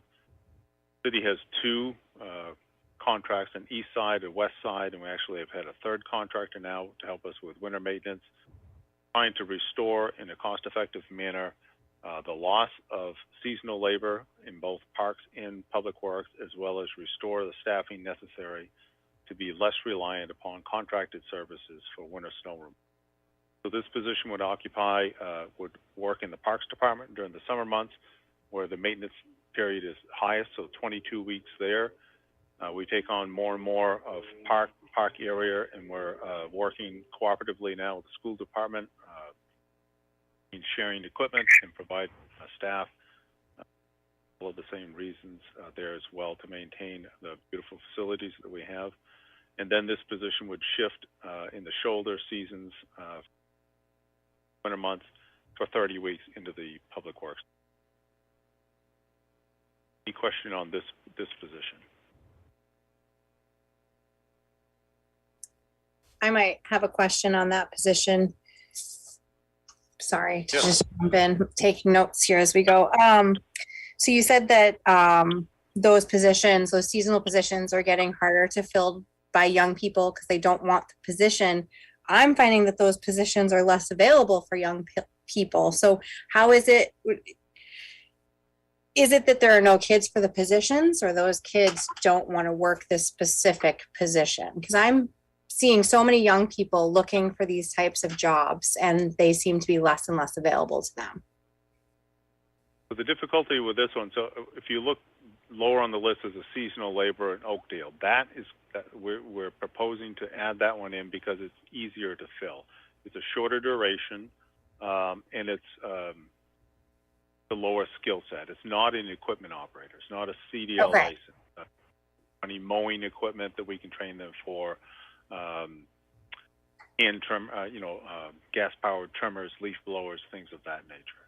Okay, this I guess. Position, the split EO1, this is a qualified position. So this is a CDL driver position. They have to have a Class B to to operate the equipment, to transport the equipment, and be able to perform the work duties that will. So it used to be we could hire, 10 years ago, we could, the contractors would lay off truck drivers and such in the winter months, and we could hire them in as seasonal laborers. We'd supplement our workforce that way. We'd hire seasonal laborers, and those same contractors would be available to bid work for us in the winter months to aid in our plowing services and such under that. That is gone. Contractors are working year-round now. They're not laying staff off, and their availability to bid on providing services to us has reduced significantly because the insurance market changed as far as putting their equipment out on public roads for doing snow. All of that is compounded. We've been seeking to find. We have another split position between Public Works and the airport currently. That person will be doing 22 weeks of mowing maintenance around the airport solar panels and such that we get paid. We have a paid contract from Sarah, and then that person shifts over to Public Works for 30 weeks in the shoulder seasons and aid operations there. So we're trying to set up that same scenario between Parks Department and Public. Okay. I just want to make sure that we're still creating a job for our younger folks here that can take these seasonal labor positions, because I feel like those are such a jumping off point for our young people, and I hate to see those go away. We have plenty in the Parks Department that are yet to be filled for camp counselors and other. Wonderful. All right, the next position is the Assistant Director to Department of Public Works. We had a working foreman position. That position left us 2 years ago. We promoted an EO person to an EO5, an Equipment Operator 5, to fill that position for that period of time. Continued to struggle organizationally within the department as far as summer and winter oversight of the 3 different crews that we put out there in the highway division as well as the mechanics division.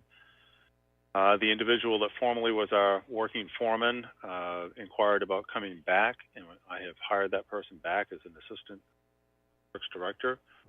And then we are proposing to eliminate an EO4, an equipment operator 4, that had a level of supervisory and equipment operations in lieu of a net cost of $20,000 into the budget in order to fulfill that assistant director of public works.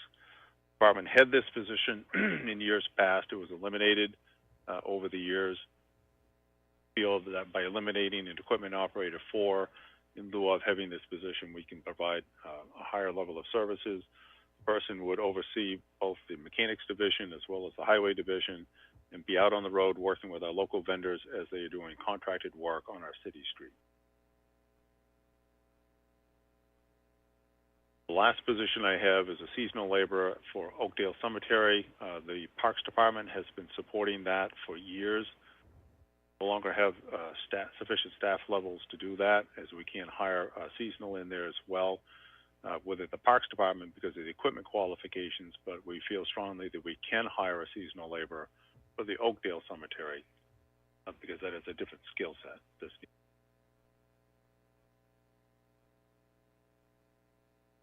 Any questions on those positions?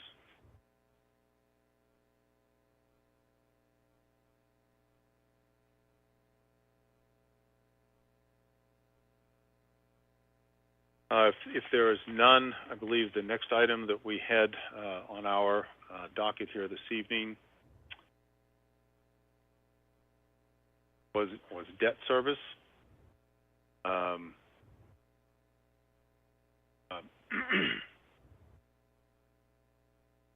The department submitted the budgets this year. We had a request for $1 million match for EPA funding from our planning department. Obviously, there was no way that I could put that $1 million match in a single year. So the history is in your packet of the success of the city's implementation and utilization of Brownsfield, a grant program from area-wide assessments to a multi-purpose grant, first multi-purpose grant that we received, that was the first round ever submitted in the nation. There were only 5 awarded, and we were one of the 5. We've used that multi-purpose grant towards remediation at Stenton Trust in order to do the final preparation of remediation there, to put it in the hands of wind development, for that to go towards redevelopment starting the spring of next year. And also cleaned up the CGA site, the former recycling center out there, and have prepared that, as well as the Maine Turnpike Authority land for a solar project to go on those previously affected lands. The $1 million request is for a combination of, and I know our planning director, Beth Della Valle, is here tonight as well. I want to commend her for her exceptional administration of the Brownsfield program and the money she's brought into the community and the work that's being done under there. The $1 million is for a match. Southern Maine Regional Planning Commission is applying for $5 million package from EPA, for which we will be assigned a minimum of $2.5 million of that. So the EPA just changed the grant match requirements on this. So this $1 million amount that I'm proposing to go out to a voter referendum bond in November would be for $1 million. It would provide $500,000, which is the necessary 20% match for the $2.5 million that will be assigned from SMP to us to address the National Woolen Mill, and the remaining $500,000 will be utilized for leveraged funding for the work that will be done as far as the mills are concerned. Again, so I've moved this out of the CIP.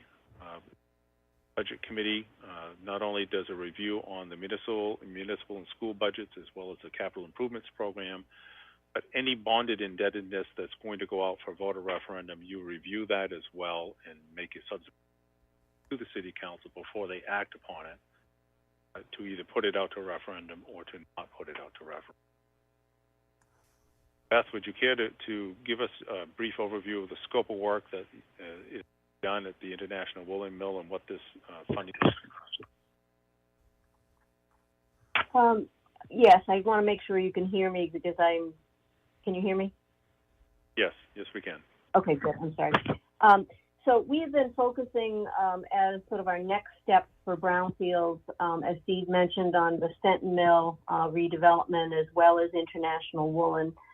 We've spent a fair amount of the existing multi-purpose grant that we have doing the environmental assessment side, something well over $300,000. There are 4 parcels there. One parcel plus a very small additional parcel is what makes up what we call the boiler house and the stack properties. The boiler house is in terrible shape. It's been designated as a vacant, dangerous building. The tricky part is that one of the walls of the boiler house actually is part of what holds up the retaining wall that holds up Pioneer Ave. So the intent here is that with the securing of the funds, that we would take the final stages of planning for the cleanup activity and the demolition. And then we would and there are multiple steps you have to go through with both EPA and DEP to get through that process before they will authorize you to spend those funds. And then we would actually do the demolition on the boiler house. We're working in collaboration with Public Works to make sure that when that structure is taken down, that we do not destabilize that retaining wall for Pioneer Ave. Public Works is doing a separate engineering investigation about how best to do that work and to assess whether there will be additional work that will be needed. That's already built into Public Works' budget. So we would then take down the remainder of the boiler house, as well as the stack. Unfortunately, I tried really hard to save that for its iconic value, and it's the last stack left in the mill yard. But unfortunately, it's deteriorated to such a point where if we don't do something about it proactively to take it down, we're likely to face the same situation we had a number of years back where the second stack that was there collapsed, and by just sheer luck did not fall on any of the structures that were there, particularly the Sanford Mill, which we were in the process of trying to renovate at the time. So the intent would be that we would take those down, then as part of cleaning up the site with the environmental hazardous material that's on the site, that we now know what's where and how much is there and what it is. We would probably propose moving the soils around to, get everything stable, and then to cap the surface with asphalt where we could do surface parking. Our preference would be to actually do a 2-story parking garage there so that we could actually double the number of spaces.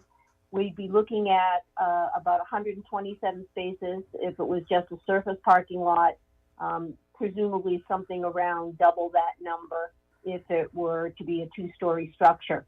And the value of doing this beyond dealing with an environmental hazard is that as we've been trying to get private developers interested in cleaning up and renovating another one of the mill properties down there, we've been getting very, very specific pushback saying the place doesn't look good. It makes us question whether we want to make this investment.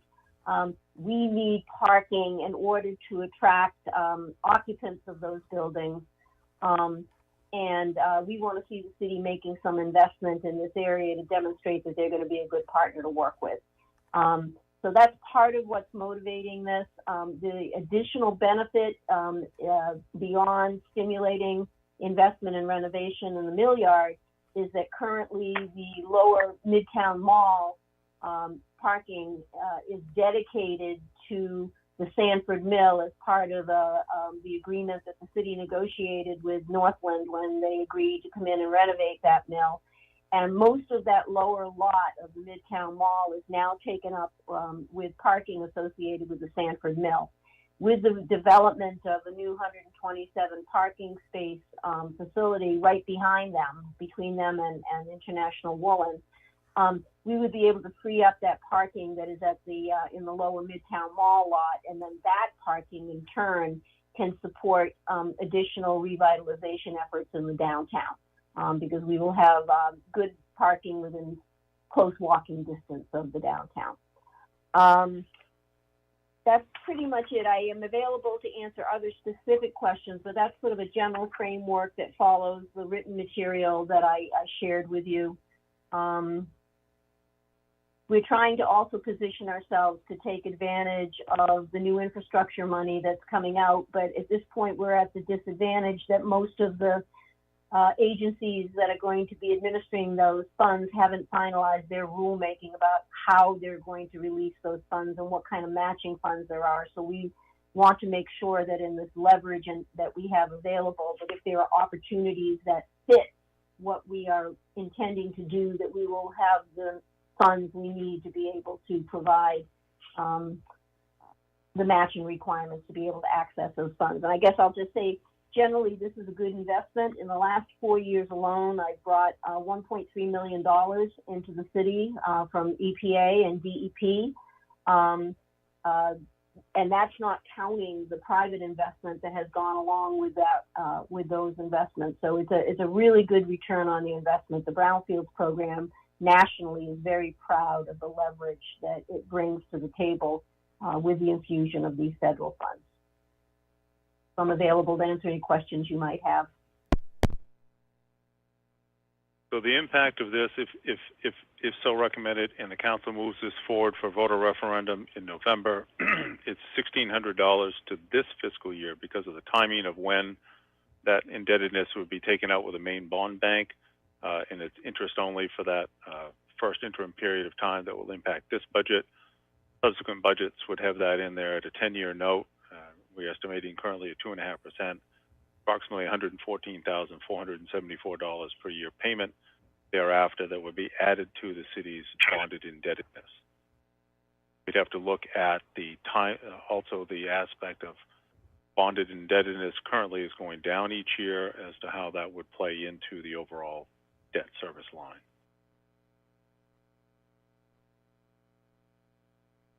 Any other questions on this?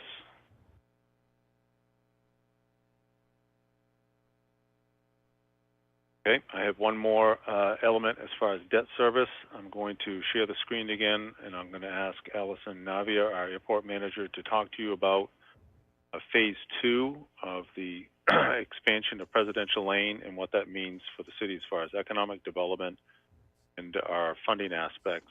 We're requesting a $250,000 bond. That's within the scope of the city council to do, but nonetheless, the budget committee is to review any and all of that bonded indebtedness. Allison? Good evening. I'm Allison Navia. I'm the airport manager of our Sanford Seacoast Regional Airport. Tonight, this is about the Presidential Lane extension.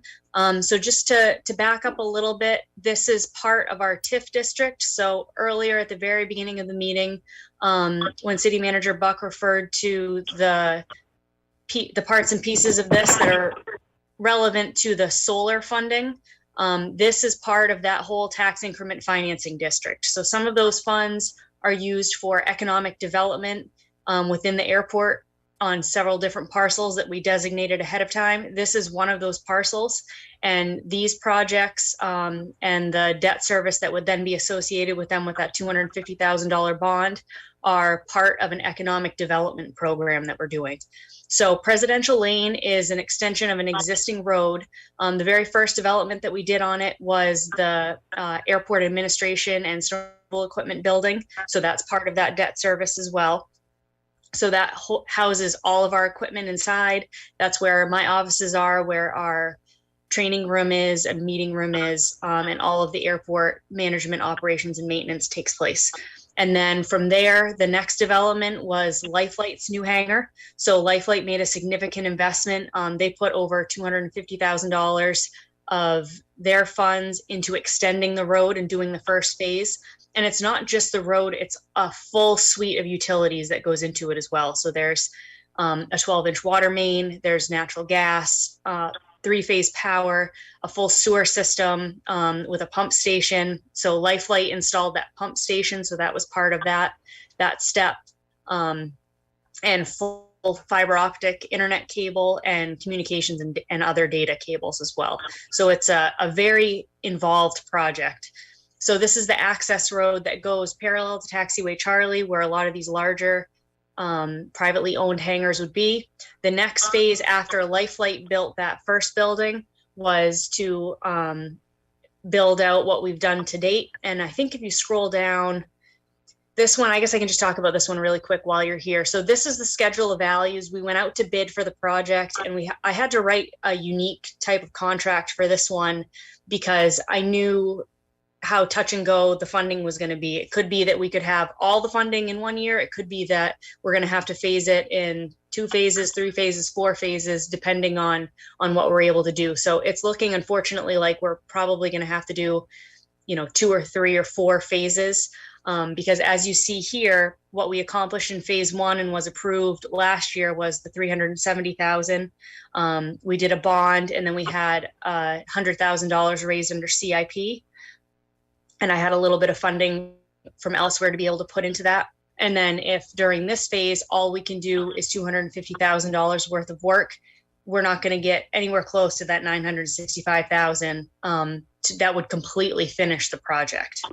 So what we'll end up doing is working with Jamco. They're our general contractor on this project, and we'll figure out basically what we can get for $250,000. And as we've talked about several times during the meeting already, I'm not sure how much that's going to be. So I think if you scroll down to the next thing, it has the map. And I didn't know, I had one that showed the most recent aerial photo. Maybe that one didn't get. Yes, right there. That's what I was thinking of. So this is kind of neat because Google Earth updated their map more recently. So you can actually see all the stuff that took place in phase 1. So you see our building with the SFM on the white roof, and the pavement goes just to where Lifelight's driveway is. and then you can see the rest of it is gravel. So what we were able to do in phase 1 was to get about halfway down the line. So we got all of the utilities and a partial stormwater ditch built to where hangar W61 is going to be built in the next few months. So all of the utilities are run so that they can build their hangar and they can tie into everything. And the goal is that during this phase, we'll be able to finish that portion of the road. So still remaining, this is what the scope of work that I'm hoping to be able to get in. The gas main is the only utility that we haven't put in yet. So we would need to trench and then backfill for Unitil to be able to do that. And then we need to do all the earthwork that's associated with getting the road ready for pavement. And then I would like to pave that approximately 800 feet or so of road so that there's a paved finished road to the three hangars that are past Lifeline, and then the 4th new hangar that's going to be constructed starting in May. So that hangar is actually sitting out there right now, grass, waiting for the foundation to be poured and done so that they can erect that. And we're going through the planning process for that right now. So that's what we're hoping to get with this one. The way this project is set up, it cash flows itself. So there's an overall project cost that we came up with, and then we broke that out based on how many developments would take place. So think of like a residential subdivision, kind of similar to that. So we have all the different lots where people can tie into that main road that we built. And every time they tie in and they use the infrastructure, they pay an infrastructure fee. And it's a little bit over $47,000. So each one of these new hangars ties in and they pay that infrastructure fee. And then we're able to work with the TIF district to be able to do a credit enhancement agreement with that, and through taxation, be able to work with them so that it makes financial sense. The reason that we did that is because it would be astronomically expensive. And one of the barriers to entry to building any of this in the past was none of these people are going to show up and spend $250,000 stubbing out the road and building all the utilities. So this is a way for us to take on the overall of that main infrastructure and then cash flow it back so that it incentivizes development. And so far it's working. So when you look at, we have Lifelight's building as new construction, that long, short one, the next one down, very loosely qualified as a hangar to begin with. That's actually about half dismantled right now. So the same developer that built Lifelight bought that building. He's taking that building down and he's going to put it back up somewhere else, not on the airport, a development of his own. And then that pad site will be available and ready for somebody to come put a hangar on. The next one down is our newest hangar on the airport, that white roof. So that has a Hawker 8, a private jet, that is going to be our next base jet. And then the last hangar down had a nice brand new roof. That used to be the city hangar that the city owned, and we sold that to a private entity, and he redid the entire hangar. So it's all pretty much completely brand new except the bones. And all of those entities have contributed that infrastructure fee to be able to cash flow the first phase of this. They also have lease agreements that go out somewhere between 30 and 50 years, depending on how many options there are to extend it. So you have a continued cash flow year over year, bringing revenue to the airport, as well as all of their user fees. So you have aircraft excise tax, and you also have fuel flowage fees because they buy a large quantity of jet fuel. Lifelight alone last year bought almost 30,000 gallons of jet fuel. So they contribute, and there's a lot of multipliers there with the economic benefit. The other two that I just want to mention really quick. So for this year, as far as cash flowing the project, we have that hangar WA and WB. So the lease options have been signed and they deposited the check for those. Those are two proposed 10-unit hangars because we desperately need more hangars over at the airport. So we have a developer, a new developer on the airport who's looking to invest in that. So those could be additional tie-ins to the project. And then of course, as I mentioned at the beginning, W61, that's I think it's 110 by 120 foot hangar. So that's going to be a big one. And he'll have his aircraft in there.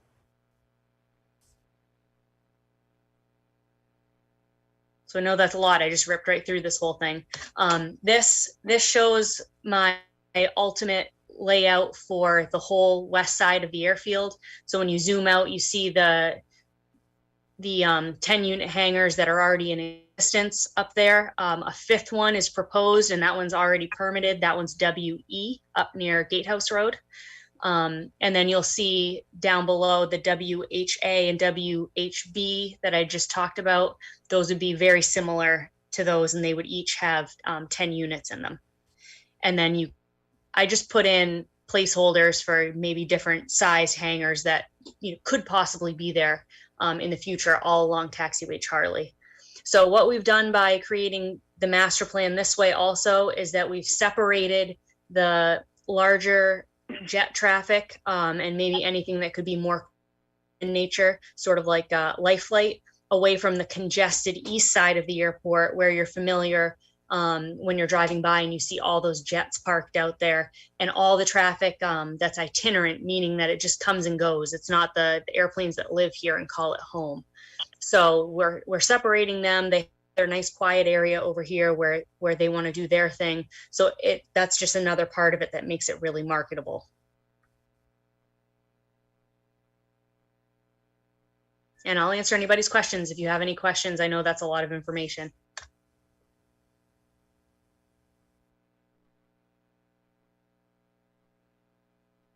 If there's none, I'll move forward to the last piece that we have here. I'm going to ask our Public Works Director, Matthew Hill, to talk to us. In this year's budget, the first derivation that we brought to you had $2,250,000 in the capital program for streets and roads. That was $250,000 less than the anticipated ramp that the council had committed to.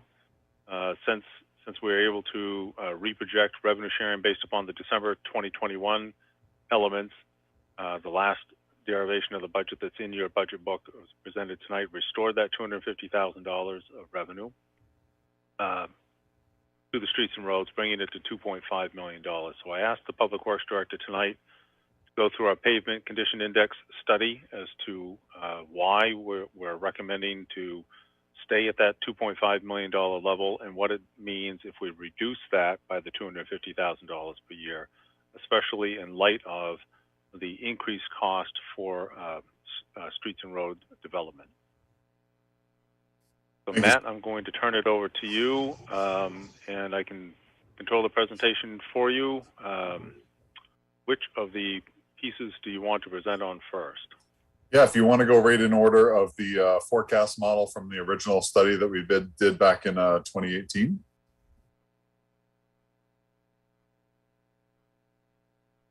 This should be the first page. Oh, if I share the screen, it would be better, won't it? There we go. There you go. Great. So this is built on the platform by our consultant Beta. Back in 2017, 2018, we had an original score, which is the RSR rating there of 69.21. 162.9 paved miles of road that we maintain. We actually have closer to 184, so you can get an idea of how many unpaved miles of road we maintain. But also you'll note down there on the unit cost. So the routine maintenance, such as like crack seal, is at about 50 cents a square yard, all the way up to full reconstruction, which is about $45 a square yard in this model. Now, back when this was done, this resulted in an expanded cost essentially of about $1 million a mile. Talking to Maine DOT now, the way prices have gone, we're anywhere between $3 and $8 million a mile. And I'll talk later tonight about our opportunities with the RAISE grant and ultimately what the per mile costs of the densest of our infrastructure costs. But that full reconstruction here in 2018 is about 45 a square yard. So we ran 5 scenarios back then, as the model stated, and we were at about 1.2 million there.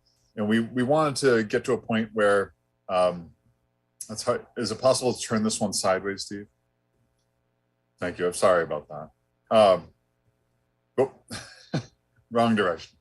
We wanted to get to a point really where, and Steve had done this exercise before, basically, where when we got to about an 80, a roadway condition score of about an 80, that's where Steve's experience kind of kicked in and said, you know, this is a good feel for our community. It feels like the roads are predominantly in good shape. So we ran through these scenarios, 1.2 million, which is currently what we're at back then, 2 million, 3 million, 4 million, and 5 million. And we essentially landed on that we wanted to be gaining about 1 condition point a year. And we chose that $4 million level to get to. So the target was to get to $4 million a year. And you can see here on the model at the 1.2 million in the red, actually it seems like a lot of money, but the roads we're gonna continue to get worse at that point. And at the 2 million, yes, you know, it's closer to holding stable, but they are slowly creeping downwards. 3 million, you know, you've got a significant uptick, and 4 million, you know, we're in good shape. So at the time, the thought was kind of 2 different approaches. The first approach is to ramp up the roadway capital improvement program, gradually ease into it from that 1.2 million all the way up to 4 million annually. And then there was also the $6.2 million bond that got us on a really good start. The difficulty with the $6.2 million bond funding was that it was, at the time, very quick turnaround, and still is very quick turnaround. The voters approved it in November of 2019. The expectation was start building in April of 2020. For our local quasi-municipal utilities, they need at least a year ahead just to budget. So it forced that $6.2 million investment really into the periphery of our roadways in Sanford and Springvale, where we didn't have a lot of underground utility involvement. So we could easily resurface those roads, not have to really enforce a lot of moratorium, which is that they can't be cut open for 5 years, because there weren't a lot of utility involvement projects in them. Say, like, you know, you want to redo a road, but you know, you've got a sewer or a water main under that road that is in need of attention somehow. And so we need time and materials and the time for the utilities to do their thing in order to go in and make those repairs before we seal up the road. I've been on projects before, Forest Ave in Portland, where we spent 2 years rebuilding the road, and 2 months later, a water main broke that hadn't been part of the project. So those are the kinds of things that we've, fortunately, working very closely with our utilities here in Sanford, have been able to head those off for the most part. So that's where we landed on the $4 million a year idea. And as we kind of scroll through this now the first scenario here is, and I'm just going to go through this kind of quickly. You don't need to really see the information that's on the side. But for the current analysis, thank you, Steve. The current analysis are with that $6.2 million investment. We have not rerun the pavement conditions survey and index. So I kind of put us from a 68 up to a 73.5 based on that $6.2 million investment and what we've done since 2018. I just want to, just for full transparency, that's just an estimate. In order to get those numbers rerun, we'd have to re-engage the consultant that we worked with and go inventory everything, and we just haven't done that. So trying to be somewhat conservative, I've kicked us up to a 73.5 for a roadway conditions rating. I've also conservatively assumed that our construction costs have increased 25%. And if you're watching some of the markets out there, you're going to say 25% is really not enough. But this is a model. So I'm just trying to get in the ballpark. So over the course of 5 years, costs go up 25%. Now this is running the scenario of the $250,000 increase per year. And it's also, sorry, Steve, to go back just a little bit there. I've also increased the costs. So you can see, it's buried in that sheet. But remember, the full reconstruction was 45 a square yard. I've increased that 25%. So it's 56.25 per square yard. Pavement reclamation's at $40 a square yard. We've been notified by our pavers this year. They're going up $10 a ton on each ton of pavement placed. So then we go down to what that yields for the analysis. So you've got an increase of costs and you've got a decrease in the incremental funding mechanism. So you can see here it's not what we had expected. Well, I guess it is. It's what we expected when you decrease costs, when you increase costs and decrease funding. You've got your $2.25 million, which is what we would go to this year. We're still headed in a downward slope. Next year we'd be at $2.5 million. We'd be basically treading water, and then as you creep up into scenario 5, once we get up to $3.25 million, we're finally making it about half a conditions point a year, which is not really where we wanted to be. The other really difficult thing about just raising it $250,000 a year is that, we talked about $500,000 a year. We've got, like I said, our quasi-municipal utilities, our contractors, kind of based on my 5-year build out, we were counting on that $500,000 a year. So I'm projecting in our 5-year plan, budgeting in that increase. If you're familiar with the price of materials right now, they are crazy, not only for the unit prices, but also for the schedule. So one good example of that is cast iron, ductile iron water pipe right now. They're ordering it and it's a year out. So we actually had a utilities coordination meeting today, and we talked about what are the projects for this year. And I said, pipe is a year out right now. Let's not even talk about this year's projects. Let's start talking about next year's projects and the year after, because that's what we need to talk about. That's what the schedule is right now. Everyone's being encouraged to order way ahead. And what that's going to turn into is more people ordering more things. So in short, the days of doing more with less are over. Everyone for years and years, cramped down on their personnel and tried to increase productivity. We don't really have that luxury at this point. Steve, could you share that screen one more time? Because I did put in the $500,000 scenario in there too.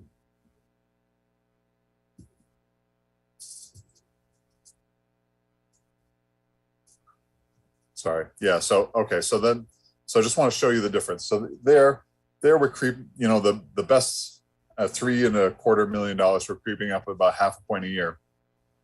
But if you scroll down to continue to the third sheet, this is where, again, prices went up by 25%, but we're increasing at $500,000 a year. This year we'd be at $2.5 million.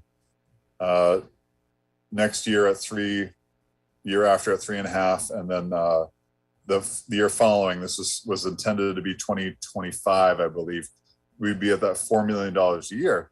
But you can see that white line now, that actually doesn't get you a point a year anymore because your unit prices have increased. So as prices increase, in order to get that point a year, the amount that you have to spend to get there also increases. So it looks like that, that once target is now $4.5 million a year. I'm not advocating that we try to go after that. Yes, I'm just saying that, that was our old target, and it has moved a little bit. So it's a bit like moving a target, trying to hit a moving target. There are a lot of projects out there right now that are being canceled for lack of materials, lack of bidders. It's just not a good time to try to dial back the funding. And Steve, if you want me to start talking about the RAISE grant, I can. But that's where we are with the roadway conditions index and our projected spending levels. Thank you.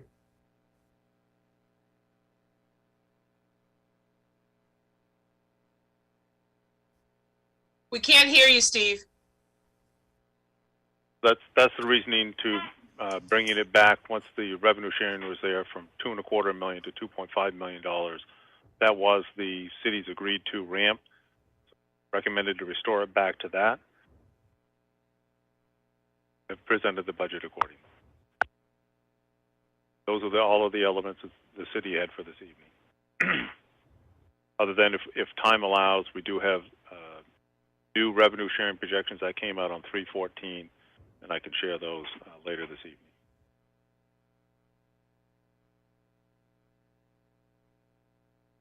Chair, I'll turn it back to you and Sure. topics for the school department. All right. Thank you, City Manager. Appreciate the presentations and for all those who joined to present as well. So I will now turn it over to the superintendent. Sure, thanks, Chair.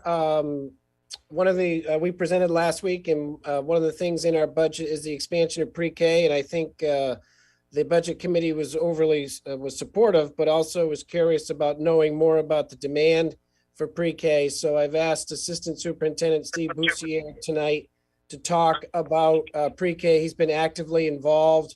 For us to be able to secure this grant, there's a lot of legwork and things that has to be done. For us to be able to do that, a lot of outreach with our community partners and whatnot. So Steve, if you don't mind, if you could kind of give an overview of pre-K and what we've done to position ourselves for this grant.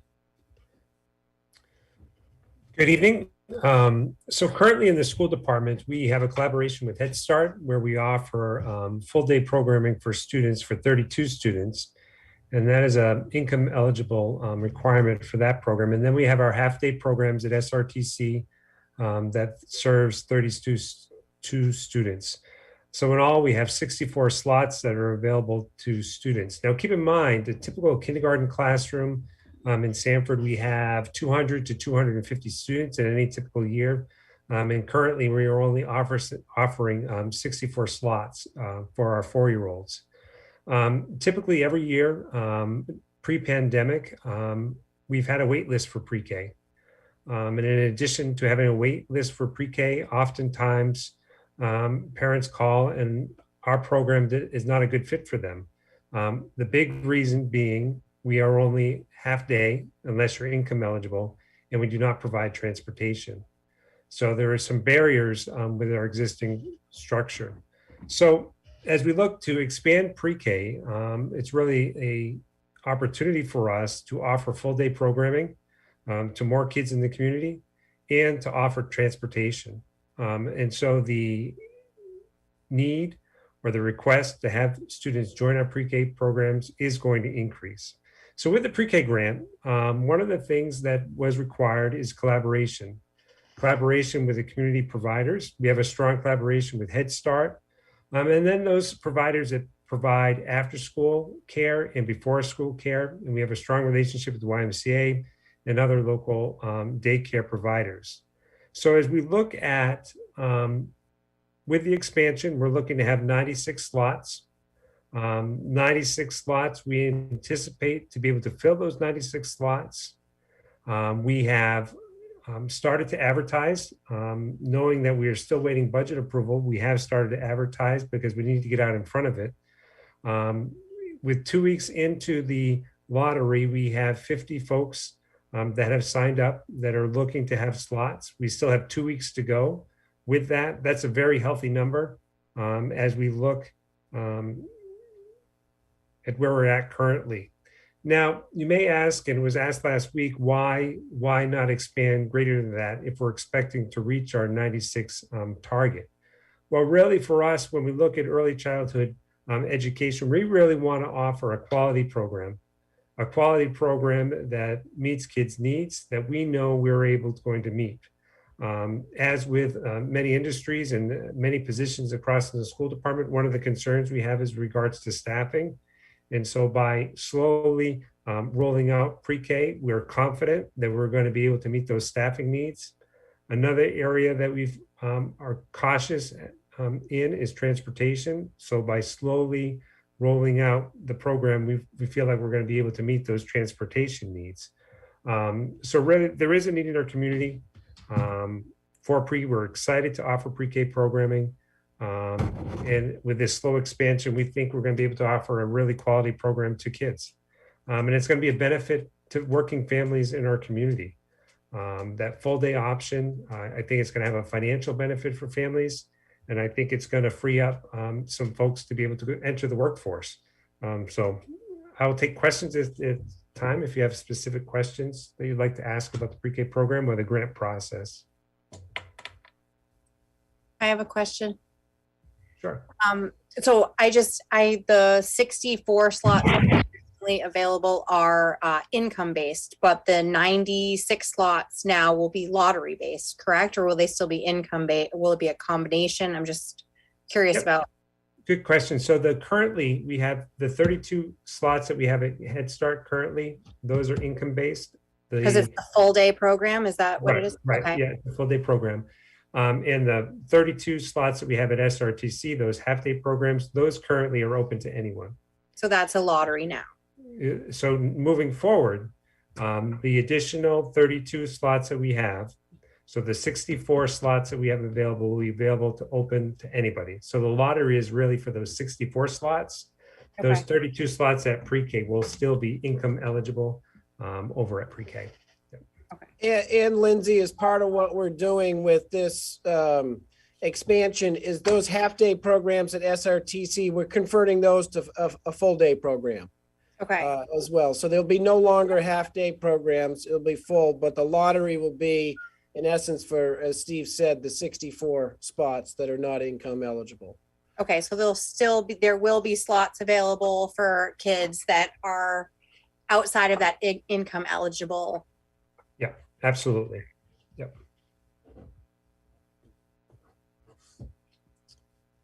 Okay, thanks, Steve. Nice job.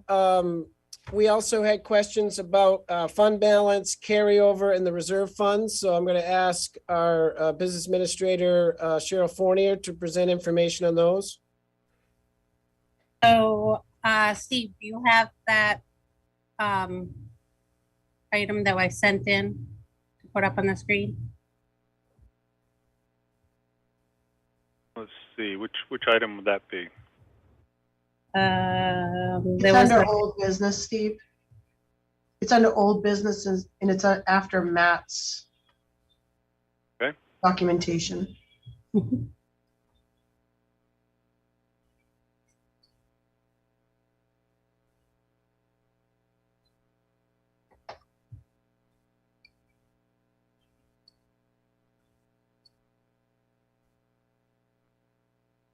Just a minute, I got to fix my screen again.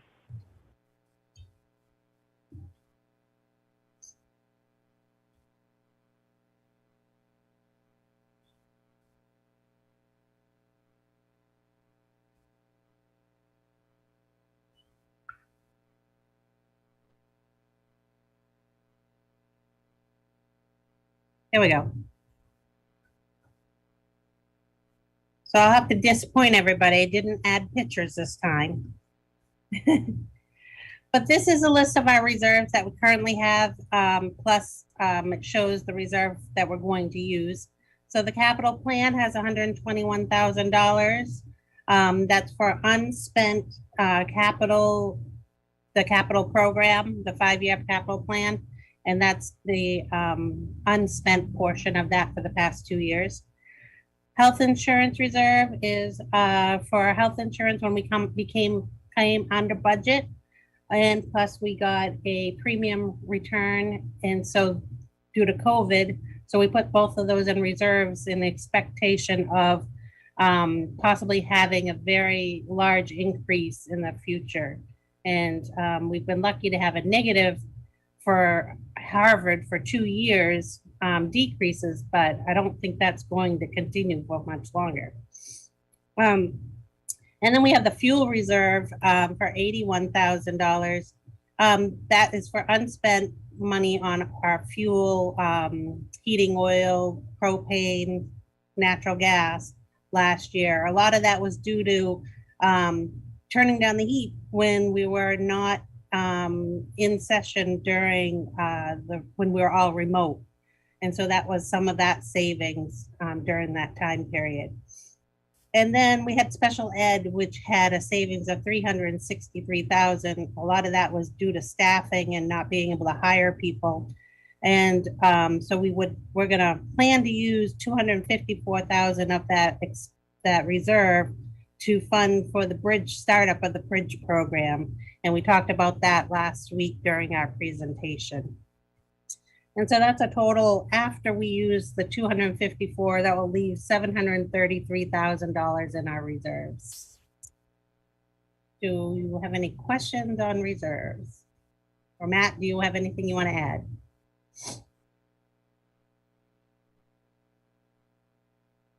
You're muted, Matt.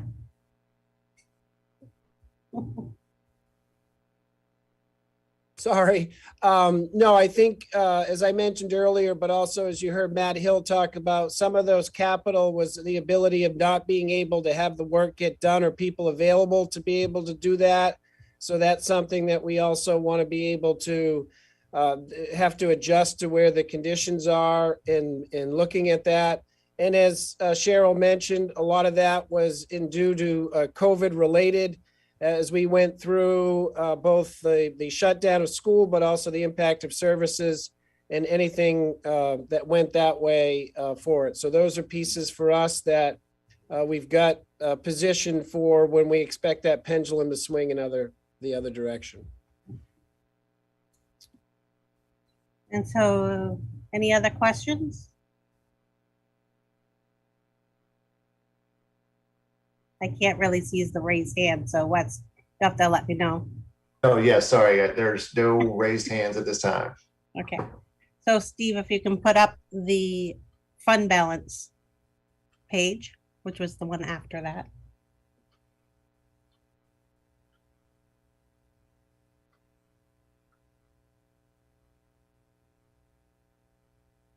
Found it. Just a moment.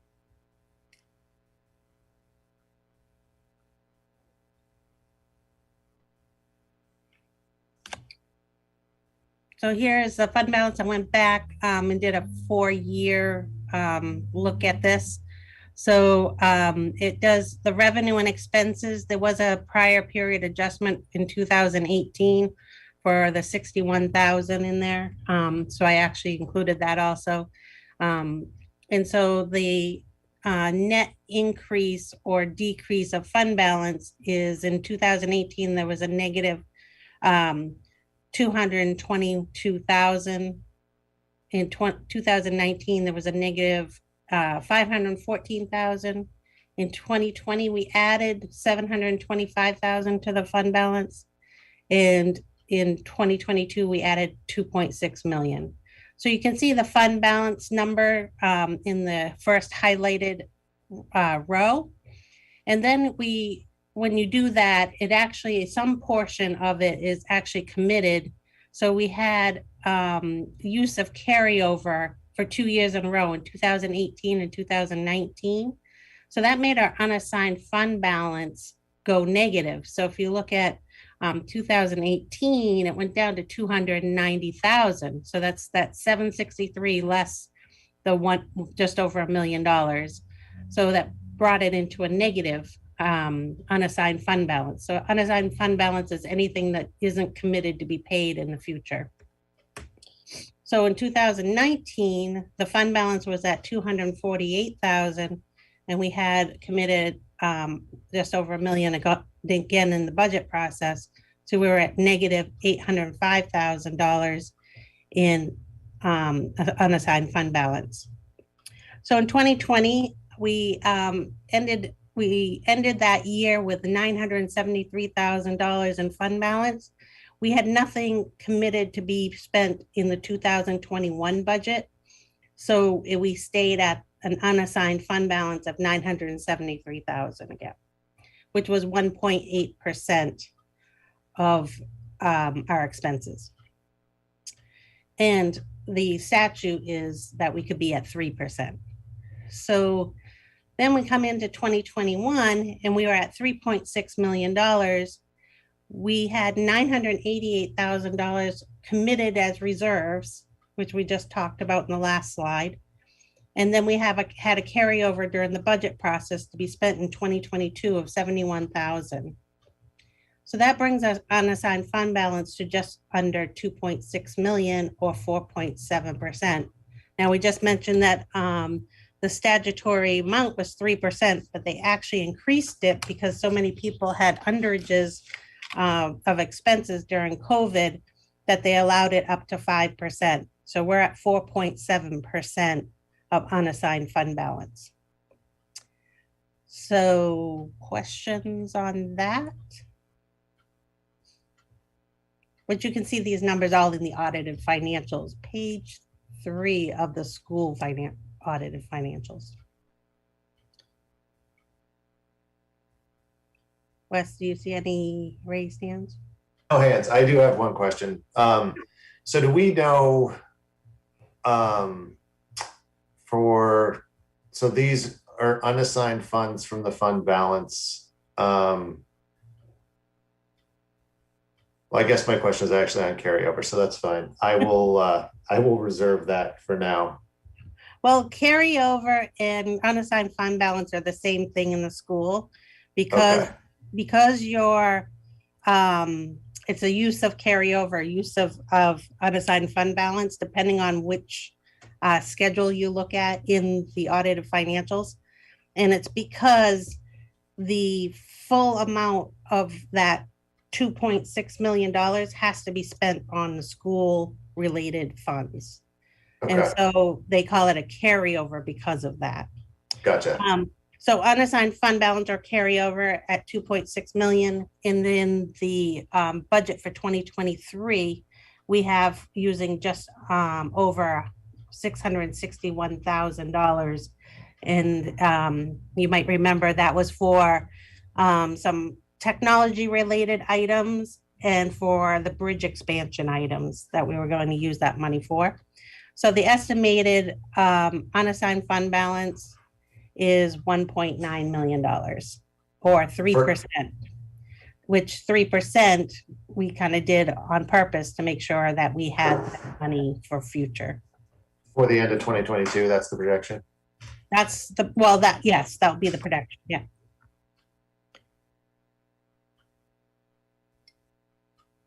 And that gets back, as I was mentioning earlier, for us, we also look ahead to our funding down the line, and those changes that would happen to the EPS formula that would be around economically disadvantaged and the ratio changes that helped us this year with revenue. If those were to go as expected to be changed in combination with what our projections for the increase in valuation would also come to about 1.9 million, almost 2 million in terms of what we're looking at there. Okay, and then if there's no other questions for that for now, the other area people were looking for was by our plans to expand the bridge program and move our community adult education program from Anderson Learning Center over to Willard. There were some upgrades that would need to take place facility-wise. And I think there were some questions about the timeline for us to be able to get Willard ready. And that would be something that from a school department's perspective, we would not be able to wait until the voter referendum in June. That would probably put us too late and too far behind. So it would be our intent that if the budget committee is supportive of the bridge expansion and ultimately the city council is, when they approve the budget, we would then be starting to look at facility upgrades. It would start with some painting and some cleaning. But as I mentioned last week, we also have some upgrades to the elevator.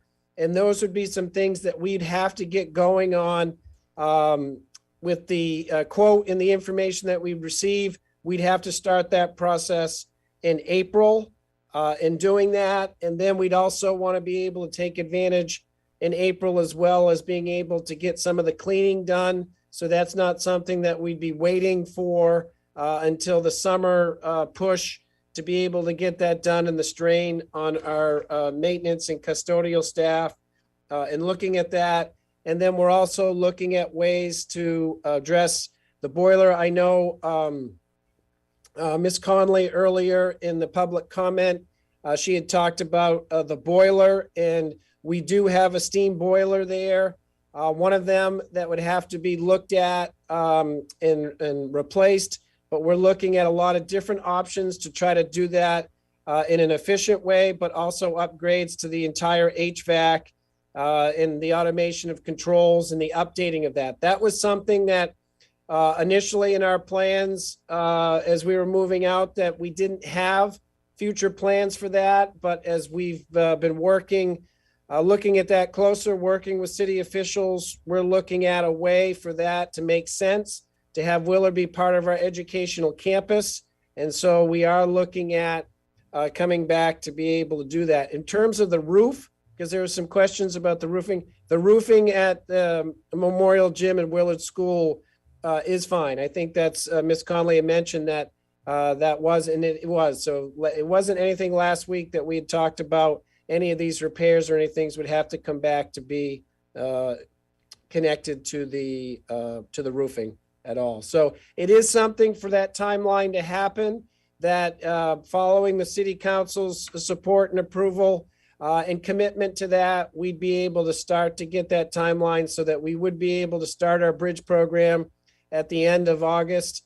And when school starts for 2022, 2023. And we'd also want to look at moving community adult education over for their fall programming that starts in September. The community adult summer program would continue at Anderson Learning Center. And that's an update on the timeline. And those are the areas that people were looking at, some more additional information for the schools. Hope that's helpful. Did you want me to talk about the 2 tractors that was discussed during earlier? So I got some more information on the 2 tractors that we're replacing. And I think she had I can't remember her name, that had that question, mentioned about not maintaining. I think what the question was is that we were maintaining them, but there's things you could do to actually prolong their life. And those are some of the things we weren't doing. And so the CJL tractor has a transmission issue, and we're limping it along. It works sort of, and it has a major oil leak. So that's why we're planning on trying to replace that one. The one at MCS, and it's 15 years old. And the MCS one is 12 years old, but it's burning oil really bad, and they think the motor might be going. And so instead of waiting until after it goes there, that's why that one's on the list now. But that's a smaller tractor. And some of it is, it's got, light rust on it. And there's been some wear and tear. It does do salt, put salt down. So that's part of the issue. So that's a little bit of a heads up on that piece.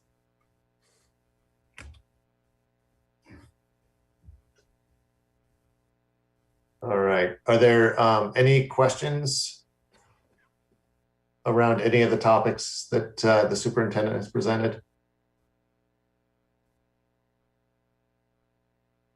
Okay. Thank you very much for bringing that extra information to us today. I appreciate it. So now we'll move on in our agenda to number 11, new business. The item for this is to receive and review version 2 of the tax rate projection sheet from the city manager. So I will turn the time over to you. All right, thank you. So what we have here this evening is these are the adjustments that were requested at the last budget committee meeting on the revenue on the city side.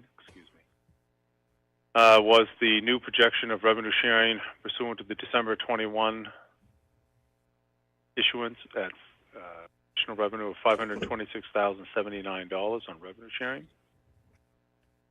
We requested to reinstall the $250,000 that was cut on the roadway infrastructure investment, and we also brought forward the request for a net cost of $52,900 to be put into the CIP for the City Council's authorized purchase of the City Hall cooling tower, the replacement thereof. So it added $302,900 to the capital reserve adjustments. Given the new revenue sharing that we brought in, it'd be a net decrease of $223,179.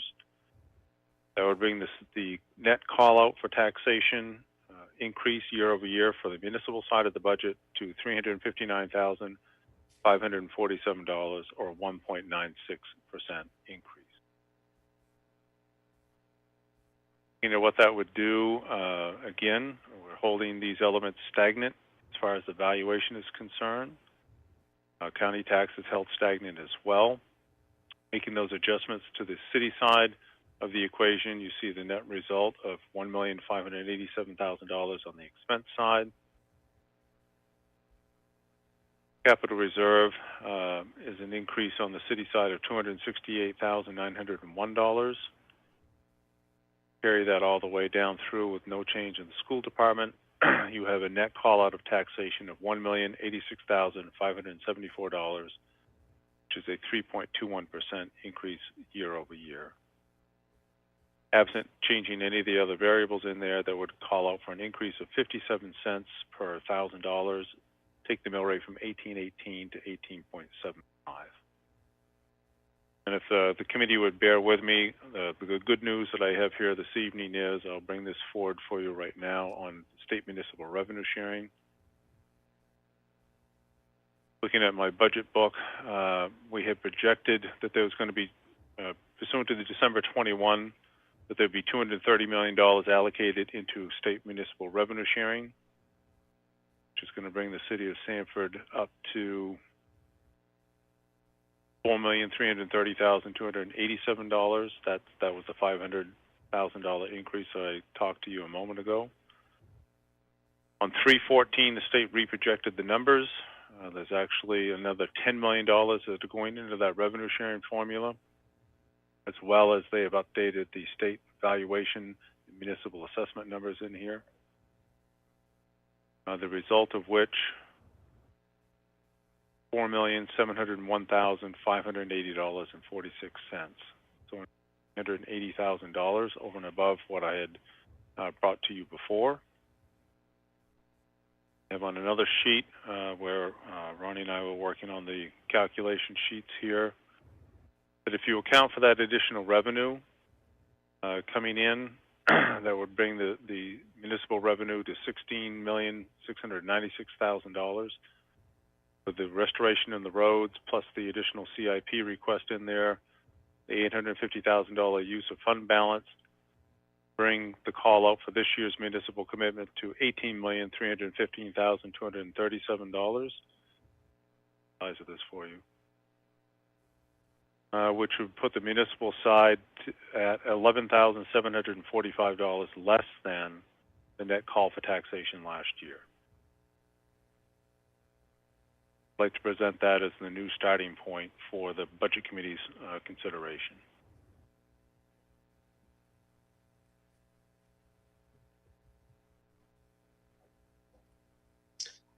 What that does is it changes the call out, keeping all of the variables stagnant, as previously it took us from 57 cents per thousand to 38 cents per thousand,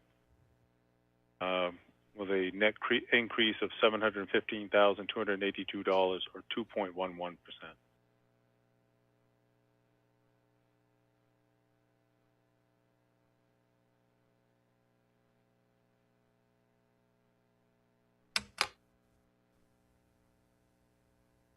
That's what I had to present on the municipal side. Yeah, Councilor Hurley. So when we were selling the bonds, every time we've been asking the public for something, we've held municipal operations and school operations, I believe, at a 4% increase. I kind of don't believe in spending every new dime we're going to get. I mean, we spent not only our own new money last year, we spent a lot of what the school had a benefit from last year. So I don't really look at the tax rate and the little percentages. I look at the fact that we're eating up every new dime that we're getting. And I think the revenue sharing and the school increase to 55% of funding in some respects was supposed to help balance the property tax increases we've seen over quite a long period of time, because we started losing revenue sharing under Baldacci. And that's, and communities like ours have had the hardest hit. And we've always said, well, it's not our fault, it's revenue sharing. They took away our revenue sharing. And here we are getting more revenue sharing and we're taking every dime. And I think we should hold to the 4% increase in spending that we promised the taxpayers when we were selling the bonds. And that would actually might give them a reduction in their taxes this year. And we sold it as sustainable. And I think we're we added a bunch of new positions. You know, we don't have to add all those positions yet this year. That's my opinion on the budget right now. That's kind of where I'm feeling. And I just wanted to express that now as we're getting into a discussion about the budget. I'm hoping we don't vote on the budget tonight. I think there's a need to absorb a lot of this information, but that's where I'm standing. And that's where I'm looking at. I like the 4% spending increase, and then see how much we can benefit the taxpayer instead of, you know, just giving them the slightest increase we can think of. So thank you.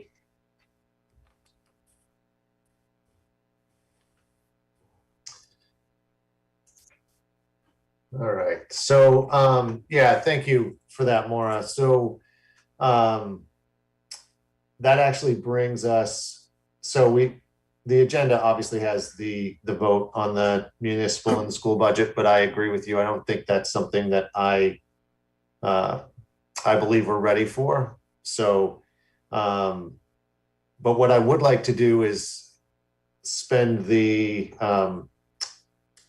remaining minutes of this meeting talking about what we want to see, what changes we want to see. So if people are happy with what they've seen so far, that's perfectly fine as well. But if anyone wants to ask the school or the city to come back with a different number, what that may look like, what items get cut or what items get put in, that's what I would like to see in our discussion now.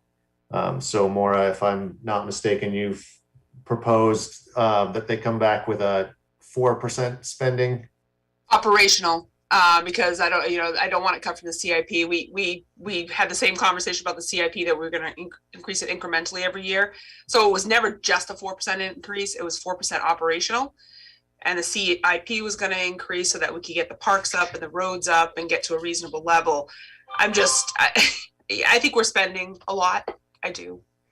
After that list of new positions, the ARPA funds takes care of some of them too. So, I think it's a good, a potential lower starting point to look at what we're looking at.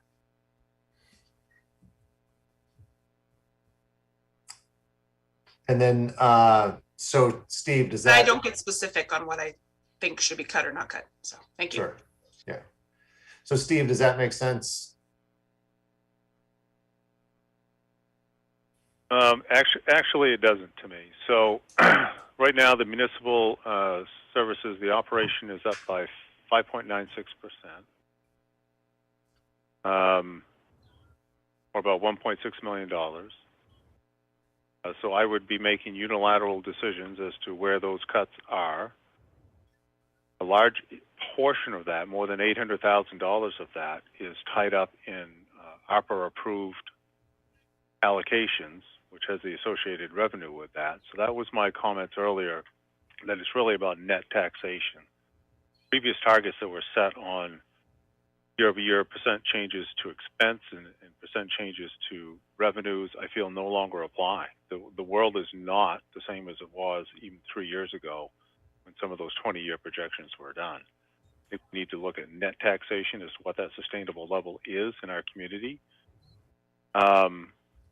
We have highly abnormal years. School department has a large change in expense as well, relevant to the big changes with the ESSER funds and the change in programmatic expenditures there because of catching the students up and such under that. So to blanketly say, bring us back a 4% change in the municipal operations budget, I'm going to make some pretty drastic cuts in there that are going to go against what the council has given me for directives as far as the ARPA funds are concerned. The only way I can get there.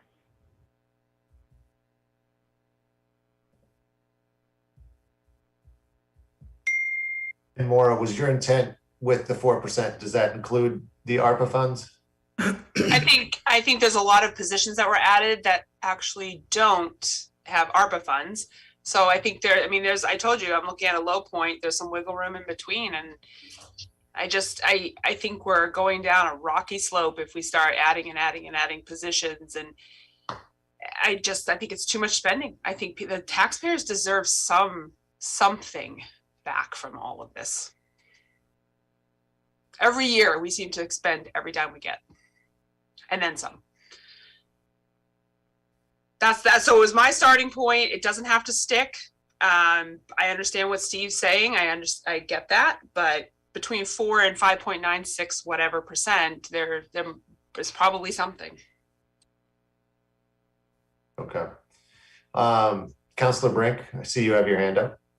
I don't happen to agree. I think that both the school and the municipal side have done an excellent job. There's only one position I have a concern about. Other than that, I would leave everything as is. The assistant fire chief, I can't wrap my head around why we need that. So if we're going to have another meeting on it, that would be something I would like addressed a little bit better, because I know we had somebody resign that was doing some of that work. So there's got to be money in the budget for that person's job. So that would be a concern right here, just that one thing. But other than that, I don't agree with sticking to that 4%. I also think that we've got a lot of matching funds going on, and I would not want to shake up any of that, especially on the school side. I am so pro pre-K, and the fact that we need it. We have a lot of women who left the workforce because they couldn't find places for their children. And a lot of our businesses are suffering because we do not have the women in the workforce like we used to have. So I totally back that program. And I know a lot of the special ed needs that we have, and also the counseling stuff that's going on within the schools. I know there are a lot of children suffering because of this, and we need to put those things into place. I know a lot of the people from the culture of poverty are suffering big time. And so the counselors that we have, that we're going to be putting in place for the police department, I think are totally necessary. I think the stuff that we're adding dispatchers so that we don't stress out those people so they finally quit. We cannot work people to death anymore. We have to add appropriate jobs to our community so that people can work normal hours and live normal lives. So I would say this is a positive way to our community. I think people argued about the new high school when we went to do that. And I think spending that money brought new businesses to our community. I think a lot of the money we're seeing spent here is going to bring revenue to our community. I can't figure out where you just arbitrarily say, cut money. I can't see that. I would have to have specific things brought before this committee instead of just doing a general thing. Thank you. Sure. Did anyone else have comments or proposals? Any items they wanted to see? And I think I saw Councilor Stackpole, your hands up. Yeah, thank you. Just the other councilors have sort of laid out their positions on the budget. So I'm just going to speak to mine, and that is I'm not really 100% one way or the other. I think we're close to getting a good budget, but I do think the budget committee hasn't had the opportunity to factor in any of the evaluation impacts that are going to happen.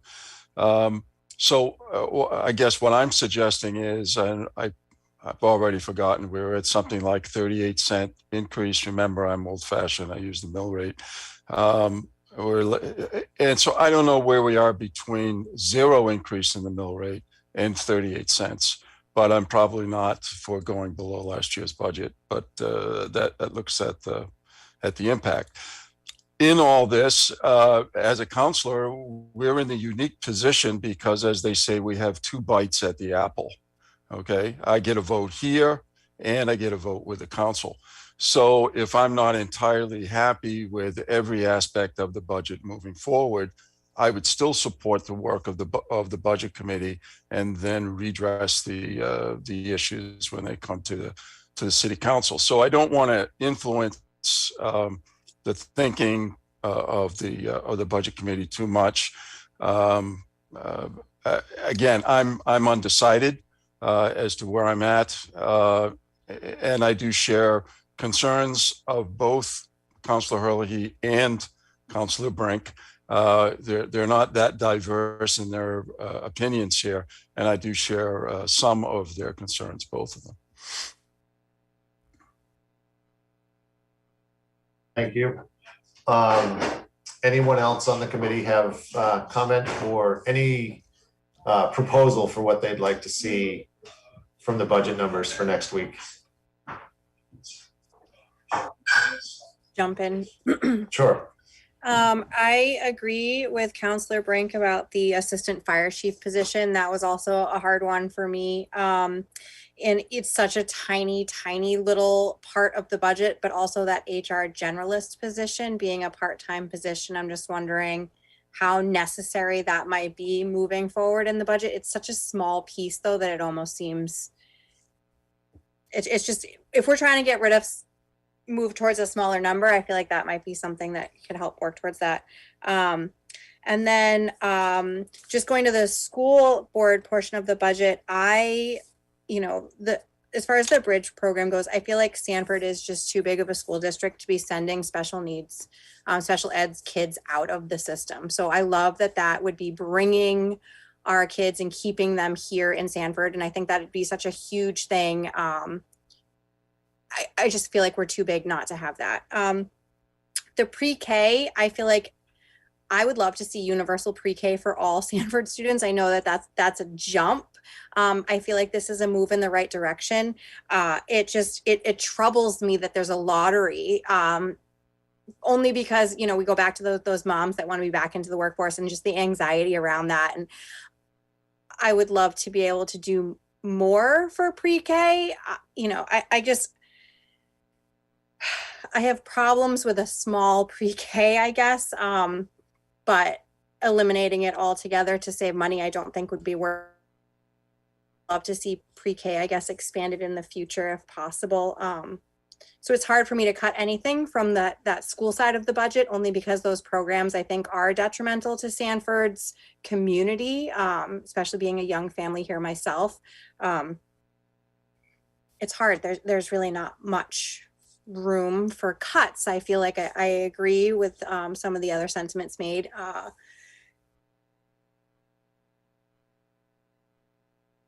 See my taxes not go up. So this is a difficult conversation. So I would love to see somebody else bring forth other things that they see could go. It's really a hard decision to be made. So assistant fire chief.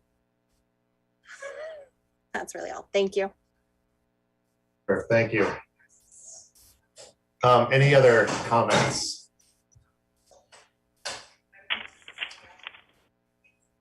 So let me just check, make sure there's no hands up. Okay, so what I'm seeing, and I'll give my 2 cents now, is that my biggest concern right now is what will happen coming up towards 2025 when all of those 3-year programs end. I haven't added the entire sums up, but it looks like a pretty big ledge that we're going to end up hitting. I haven't seen a plan as to how a lot of that's going to be covered. I know on the school side, they're talking about I won't say temporary, but positions that only last that certain amount of time, and then those positions fall off. But I'm worried about what's going to happen when we get there, and trying to think ahead, because I know a lot of work has been done to try to keep it as consistent as possible over the multiple years. And right now, sitting at a 2.11% increase, I'm wondering what it would look like if we could get to a 0% increase. I don't have necessarily an opinion on what gets cut. I like to leave that up to the city manager and the superintendent as far as prioritization goes on those funds. But I would like to see what it would look like with a 0% increase, which at 2%, I don't think it's going to take a lot to get us there. But again, this is just to see those arguments, right? Just to have those proposals come back, see what is cut. And then we can have more discussion around that. So, nothing that we ask for tonight is concrete. It's just to gather more information so that we can make a well-informed decision. So that's my proposal. What can we do to get this to a 0% increase as a whole between the city and the school? And Councilor Brink, I see your hands up. One of the things I've heard several people mention is what happens when the 3 years from now. For those of us who've been in the system long enough, and for those of you who remember, I was the principal of Sanford Junior High. And Bob, you might remember this because you were on the school committee during some of that time, that we did have grants, huge grants, $5 and $7 million grants every single year for about a 5-year period of time. And we hired people during that time, a large amount of staff. That staff at the end of that 5-year period were let go. And we kept going and we were able to do what we needed to do. We increased staff, the number of kids per classroom increased, but we were able to maintain.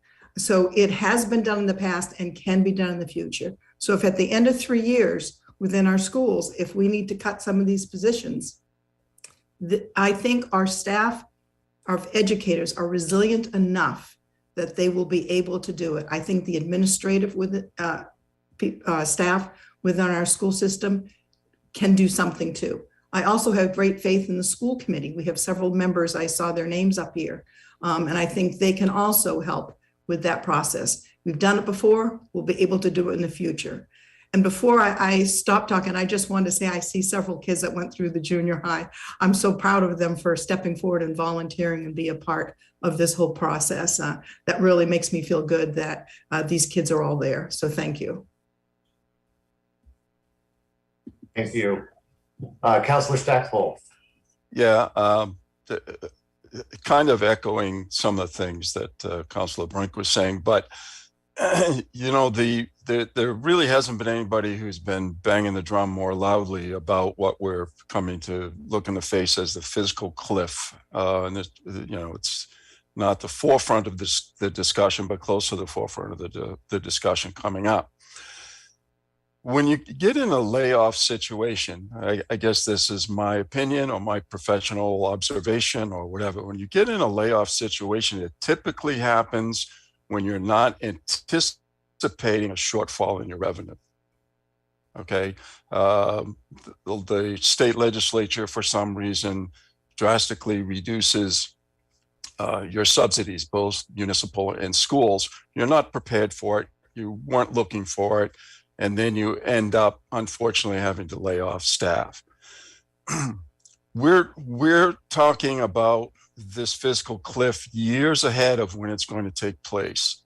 So there's a couple of things. First of all, we've got a couple of years, and this is as Superintendent Nelson said, we've got a couple of years where we can take advantage of this, where our kids can get services and we can take advantage of the grant money. That's a real positive thing. The thing that isn't positive is no grant money, we have to let the staff go. Unfortunately, that's kind of the way it works. One of the things that Superintendent Nelson said was these people already are being hired, understanding that they're being hired under a grant. It's being funded by a grant. Of course, if the grant goes away, there'll be a request probably to absorb a certain number of these teachers because we value the programs that they're involved with. But we could be in a situation where no grant, no money, no job. And I think as long as we go into this situation with our eyes open and we're prepared, one of my questions for Superintendent Nelson tonight was going to be, what's your plan B? but he already answered that. When he went through, he answered what's the plan B, and that's basically the basis for what I'm speaking to. So I would say both the city manager and the superintendent have a plan B, because they've been made well aware, and they are well aware of the dangers of this fiscal cliff that's ahead. So again, I'm on that 50-50 guy, but I really think we should take advantages of the services for the 2 or 3 years that we can get them, both with the COPS grant and with the opera grant and the grants on the educational side. Let's take advantage of it. These people who are hired understand it's a grant position.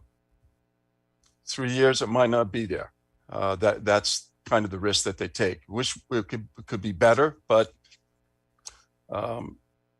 Superintendent Brink, Becky Brink has seen it. Councilor Brink has seen it. She's been in the meetings where superintendent comes in and says, we've got to eliminate 3 staff. Where are we going to do it? Or sometimes it's 8 staff. Sometimes I've been in meetings where we discussed 27 staff, not in Sanford, but in other school districts. It can get bad, but that's when you get caught short. So anyways, I've gone on much longer probably than I should, but that's my thoughts on this particular subject.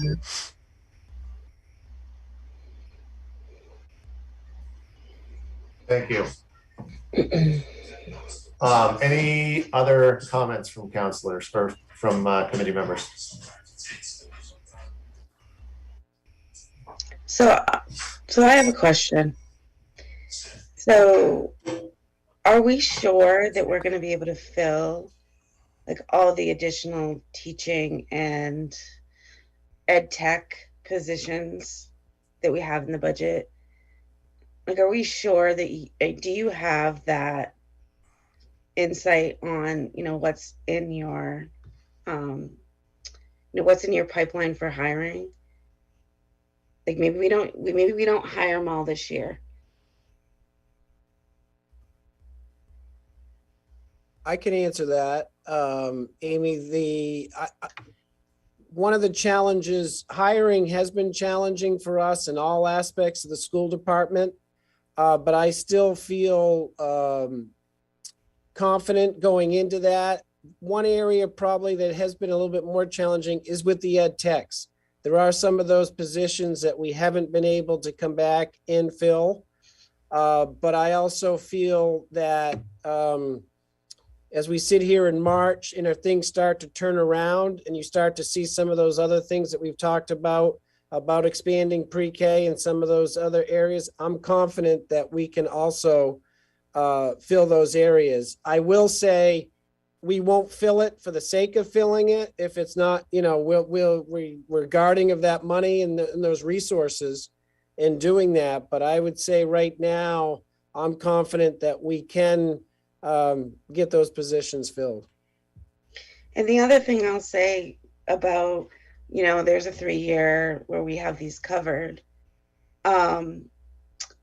Administratively, I've worked administratively with folks that are special, that work in the special ed industry. I worked at Warband in administration, and to offer these services to the kids and then kind of take it away from them in 3 years, it's really hard for them, and it's hard for their parents, it's hard for their family members that might support them. So I think we have to think about, it's hard for me, pre-K, like I talked about last week, I think pre-K is a great program. And I do think that Sanford is big enough where we shouldn't be sending our young people that need special ed past, Warband is to the 4th grade, and then the current bridge program is only 8 through 12. So what do you do for those other years? Not every parent can afford to, have their children go out of district. So it's a really hard thing to say, where do we cut? But to Maura's point, we kind of do have to save for a rainy day. So it's kind of, I don't really know.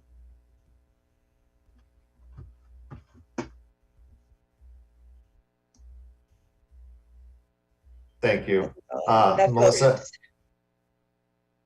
Melissa, I see you Yeah. have your hand up. I just thought I would share like where I'm sitting in terms of like going into next week's meeting on both the school budget side and the municipal side. I mean, on the school budget side, I think I fully support what's being proposed. And I think we have to think of these, 50 plus positions as program project related positions. And this is very much in line with the modern employment economy. I mean, even within education, there is a gig economy. There are project and program based educators and teachers. And when they understand that their positions are related to very specific project program funds, grant funds, they're also planning that they know this job is going to end at a certain time. So as the school is, they've got a 3-year horizon to plan differently, to plan different resources. And I also think that a school's needs, a district's needs change in those 3 years' time. And certainly when you have the funding available, you don't want to turn it away because it's something that won't be able to be sustained in 3 years, when in 3 years' time, there may be another need, there may be a different arrangement of resources. So I think we should take advantage of the funding available for those 50 plus teachers, ed techs, to do what we can, because the need right now is catching kids up socially and educationally because of what just happened to them. And with kids in the school system and went through that, I fully support taking advantage of those funds, but being very clear about them, because I don't think it does come down to layoffs. A program ends, like a position expires, a program expires. And if we're clear in understanding that, it's not a matter of like laying off and cutting. A program is over, project funds are over. So that's just kind of where I stand on the school side. And the fact that I think it's better to begin with the 96 students in a quality full day pre-K program than to delay it to avoid increases, because it's something that needs to happen sooner than later. But in wanting to, I think we heard tonight that it needs to be like properly staffed and fully staffed, and that's a big part of having a quality program. So I think even starting with 96 kids is, you're getting close to half of the next kindergarten, group of kids. If a kindergarten is 200 to 250 kids, you've already got half of your kindergarten cohort there, surely in a pre-K program. So that's where I stand on the school side. And on the municipal side, if we're going, I would feel more comfortable if I actually saw what does that look like. If we want to say a 10%, or we want to decrease by 2% the increase, or we want a 0% increase, I actually would want to know, what does that look like? Because if we're putting that on like Mr. Buck's shoulders to tell us where those cuts are going to happen, I don't think I could support a decrease without knowing what exactly we're cutting. I would want to know what the impact of that is. So presenting us with like a scenarios of, okay, only a 0% increase or a 2% increase or 3% increase, I think laying that out of like what would get cut in each of those scenarios is important to that decision-making process. That's all. All right, thank you. Yeah, and I just want to say, when it comes to the positions, I'm in favor of positions that bring more money in. I'm in favor of taking advantage of grant money, and I think it's been made very clear on the positions that are funded by a grant that if that grant ends, then that's very well understood. I guess my point with looking at a 0% or to see what the options there are is I think we've been very reasonable in the past when it comes to increases. I know years and years ago, we used to have some real scorched earth conversations on what was going to get cut. And I think we're in a much better place now. But what I think about the taxpayer, and I think about, bringing in these services, and then you could face a very tough scenario. Revenue sharing goes down. Health insurance goes back up, because those health insurance costs in previous budget years have been a major portion of any increase that we've faced. And then not taking advantage of times where we do have good, because nobody's saying, let's, give a massive tax decrease right now. I haven't heard that come out of anybody, no suggestion at this point. But if we were to cut a little bit, get us down to a zero, knowing that, potentially we could run into these things in a couple of years, that may give the taxpayer a little bit of a break, assuming something like this happens. Now, if it doesn't, and things continue the way they are, and revenues go up, and we as a city continue to generate more revenues, then that's great. And we can look at adding more programs year over year. But that was my whole reasoning for asking for the 0%, just to, try to provide some relief now while we have it, not knowing what's going to happen in the next couple of years.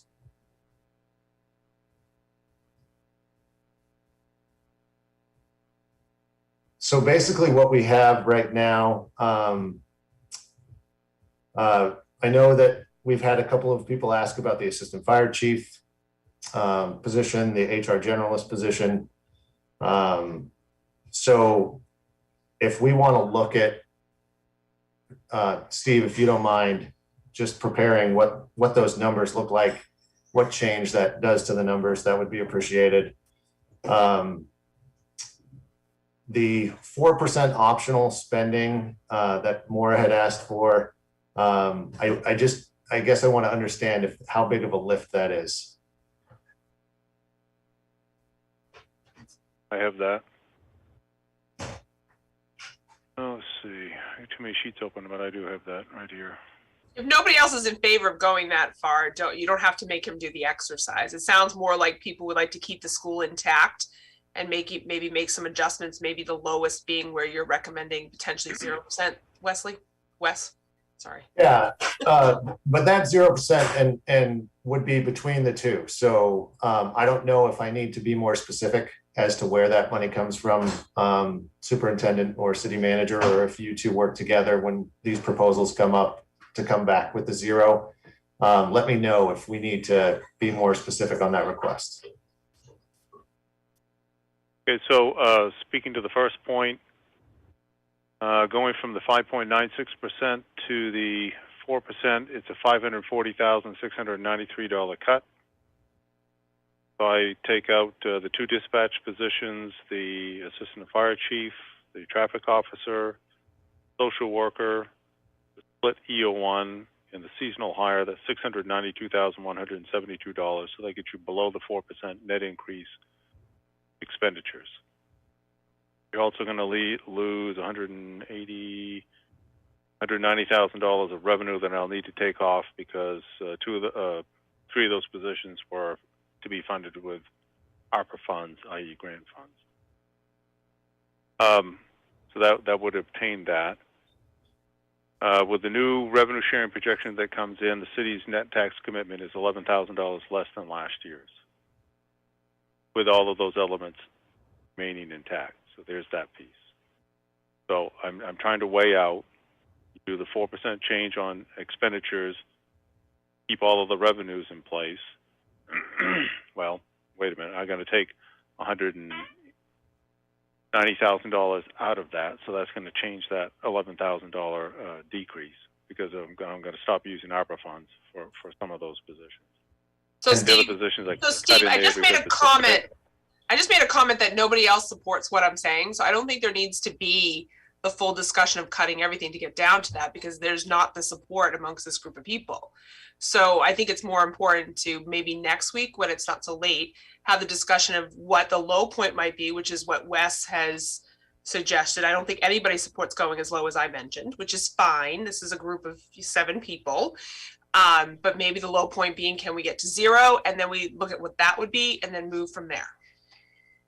Because it just sounds a little bit angry right now. And I think that's because it's late.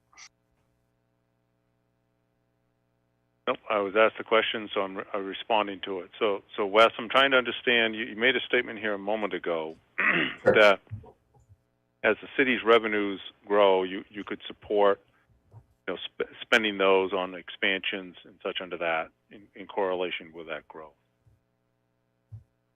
Speaking only on the municipal side, our revenues grew substantially this year. Some of that is ARPA funds related, one time, and that's $289,000 of fiscal cliffs at the end of a 3-year period of time, 2 dispatchers and a social worker position. I've explained that earlier. The other aspect of the newly found municipal revenue sharing, I get so upset about that revenue sharing.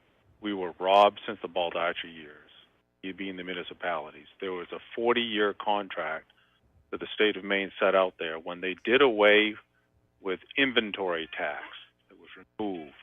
They did away with inventory tax, and to replace that loss to the municipal side of the equation, they put state municipal revenue sharing in, set that at 5%.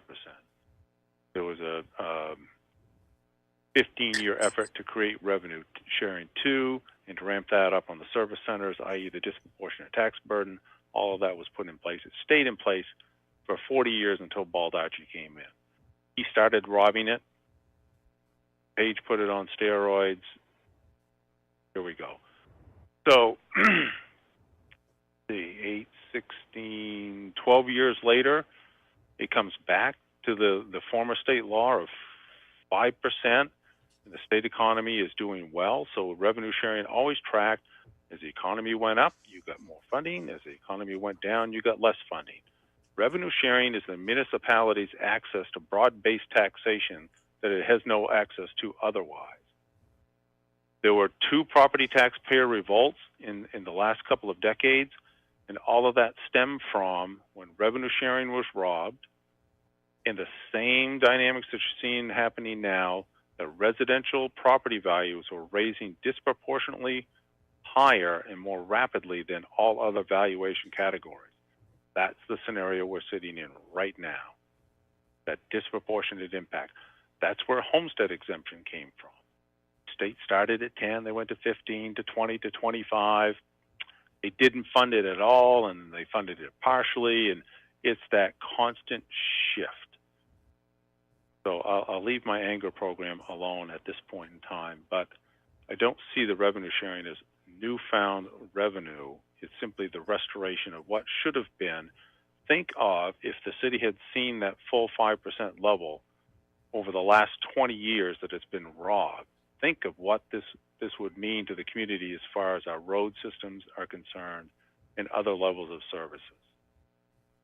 But the taxpayers paid some of that. They had to, that's what I'm trying to say. It's like it was an equitable share. The city couldn't have certain things, and the taxpayers had higher taxes because of the revenue sharing problem. And that's why I said what I said. It'd be nice to have a fair and equitable distribution and gain. City gets some, and the taxpayers get a bit of a break. I went to 4%. I can see why that would make you mad. It was a pretty big jump, but it started a good conversation, I thought. I think by the end of this conversation, you can tell everybody supports pre-K, everybody supports the bridge program. And there are some questions about the positions that you're asking for. I thought it started a really good conversation, and I think that's what you need to take from my throwing a bomb, which is what I intended to do. I think we needed to see how low we were willing to go and how low we weren't willing to go. And I think it was a great conversation. So there you go.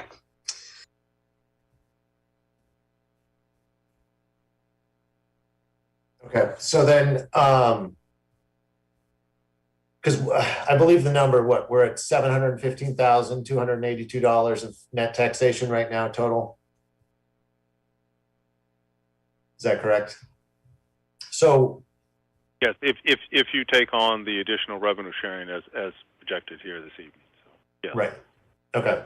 And yeah, and I guess I was never, trying to say, I just meant with us getting more revenues, right? So I'm just trying to be protective based on the scenarios we've heard in the past where that revenue sharing was not paid as was supposed to be. But there didn't seem to be much recourse to gain that back. And so I guess I'm kind of wary that that could happen again. But I just want to be responsible and look at the options, right? So right now we've got a proposal, $715,282 of net taxation. I guess, what does that look like if we cut it in half? What does that look like if we do get that to zero, so that we can then make our decision based on, is that too much or that looks feasible? Does that make sense? It does. And I know,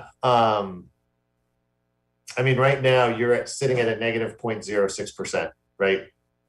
On the municipal side.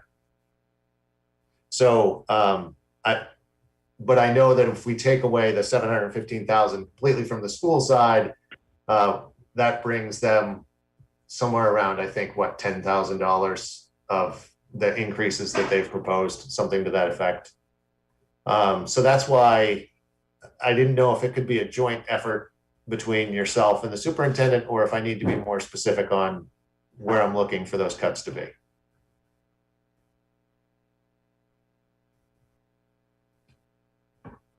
Speaking just for myself as the manager, I can sit with our finance director. I can hit any target that you want, and then I'm going to bring you back scenarios that are quote unquote unilaterally decided, and then you can choose from those options. So it will be an a la carte situation. Provide you with options. You can select from those options what the budget committee likes or doesn't like, and come up with a combination that you can support. So I will bring back, because I should see what it looks like, the 4% on the municipal services. We can see what that does. I can work with the superintendent. We can come back with a zero increase between the two departments and have that suggested as to how that goes. And I will put any and all other options that I can think of as far as the municipal side is concerned, with the maintenance of services, without seeing those services significantly decrease. And can I make a suggestion, and anybody definitely feel free to disagree with me if you'd like. I would leave, as you're making those cuts, I would leave the ARP money, those positions. I wouldn't cut those out, so that then you have to worry about the revenue you're losing. That would be my suggestion.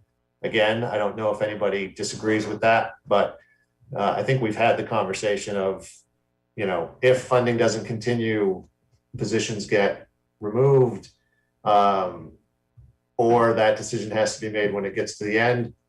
I'd rather not have a giant decision hanging out at the end, but if we could leave those ARP funds in, or any matching funds, that would be my preference.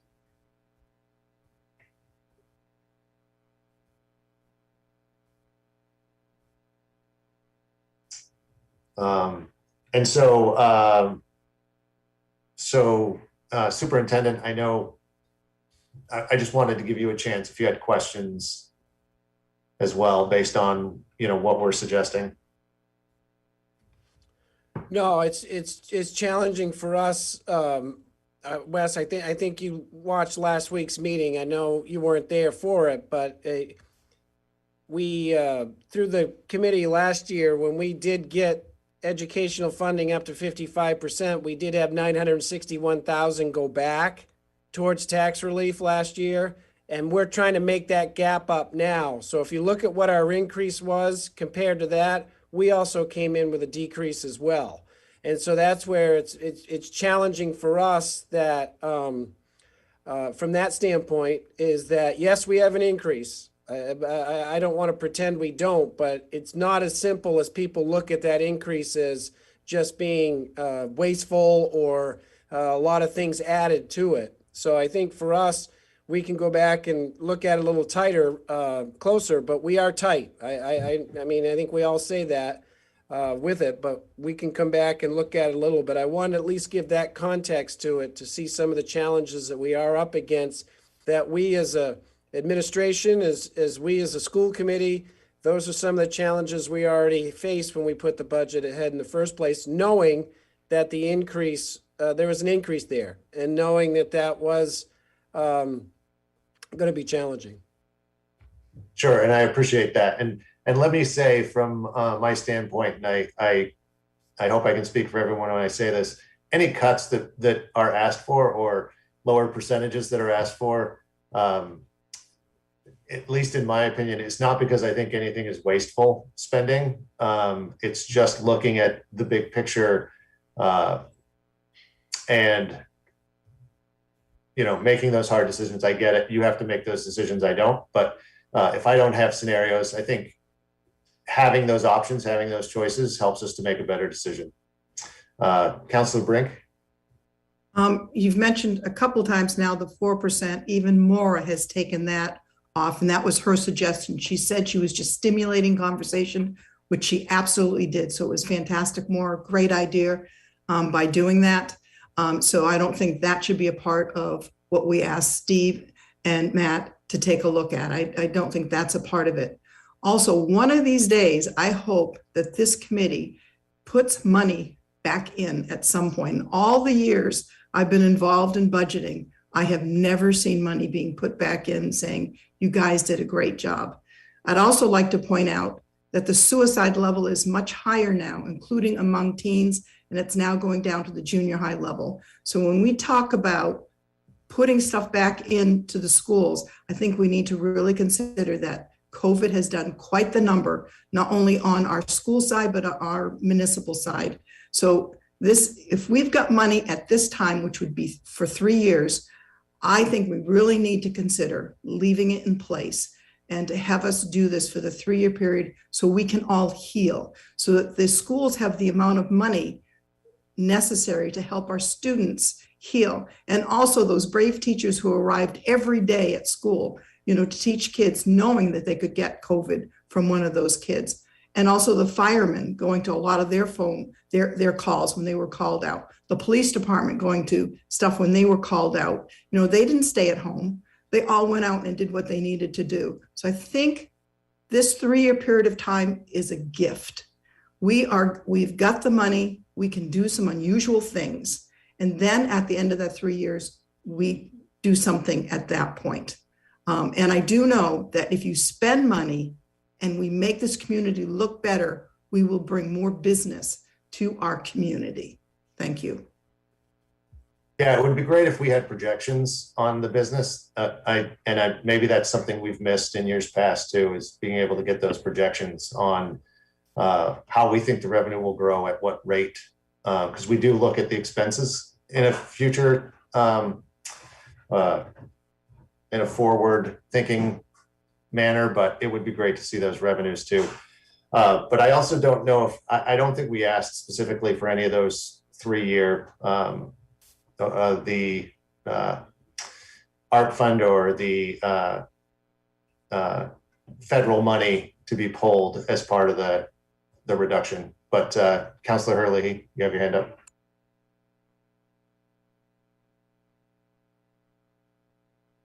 Sorry.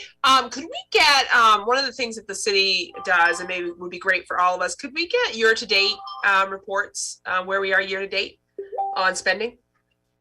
And just if there's any gap, I think it's about what, 75% at this point, it should be in that range. Maybe, you know, be able to have some explanation as to why if we're way below 75%, because that would be money being returned into the system, or way above for revenues, and you know what the projections are looking like for these final few months coming up, the last 3 months. So that might be helpful to see if there's going to be any significant overages coming.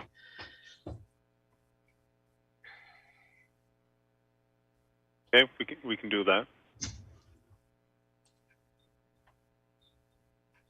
All right, so so I think our agenda for next week is set. We're going to come back looking at, removing just the assistant fire chief position, what that will do to the budget, the HR generalist, and then looking at a 0% increase to see what that does.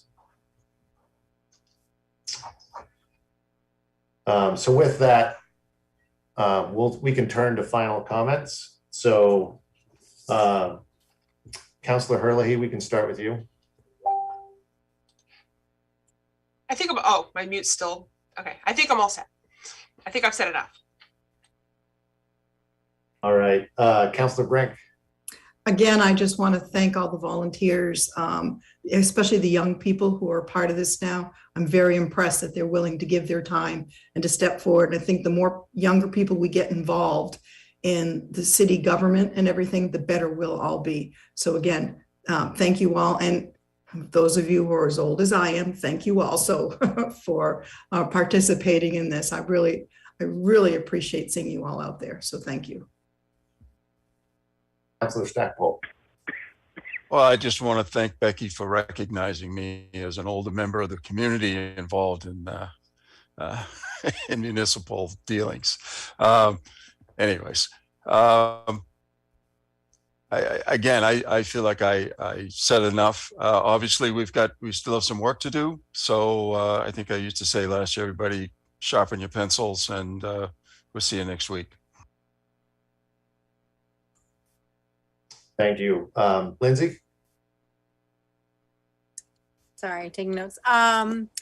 I have no comment. I look forward to the work next week presented by the city manager. I'm really excited to see where this is going. I feel like we're moving in the right direction here. And it's just, for me, this is just super, super interesting to be part of this process. And I'm excited to see what happens at the end. So thanks. Thank you. Melissa? No, I don't have any further comment. Thank you. Thank you. Amy? I'm just happy that I'm on the other side. Usually I'm on the side of City Manager Buck and the superintendent. So I'm glad I'm sitting on this side this time. But I'm excited to see what they come back with. All right, thank you. I think I've said enough as well. I want to thank City Manager, Mr. Buck, and the superintendent, and everyone who supports them. We really appreciate it, all the hard work that you put in, and the committees, the school committees as well. I just wanted to ask you, either of you, if you had any questions based on what we have set for next week. Okay. All right, perfect. So then at this time, I would like to adjourn the meeting at 9:29 and thank everyone for their time. Again, if anyone has questions, feel free to send me an email. And I look forward to seeing you all next week.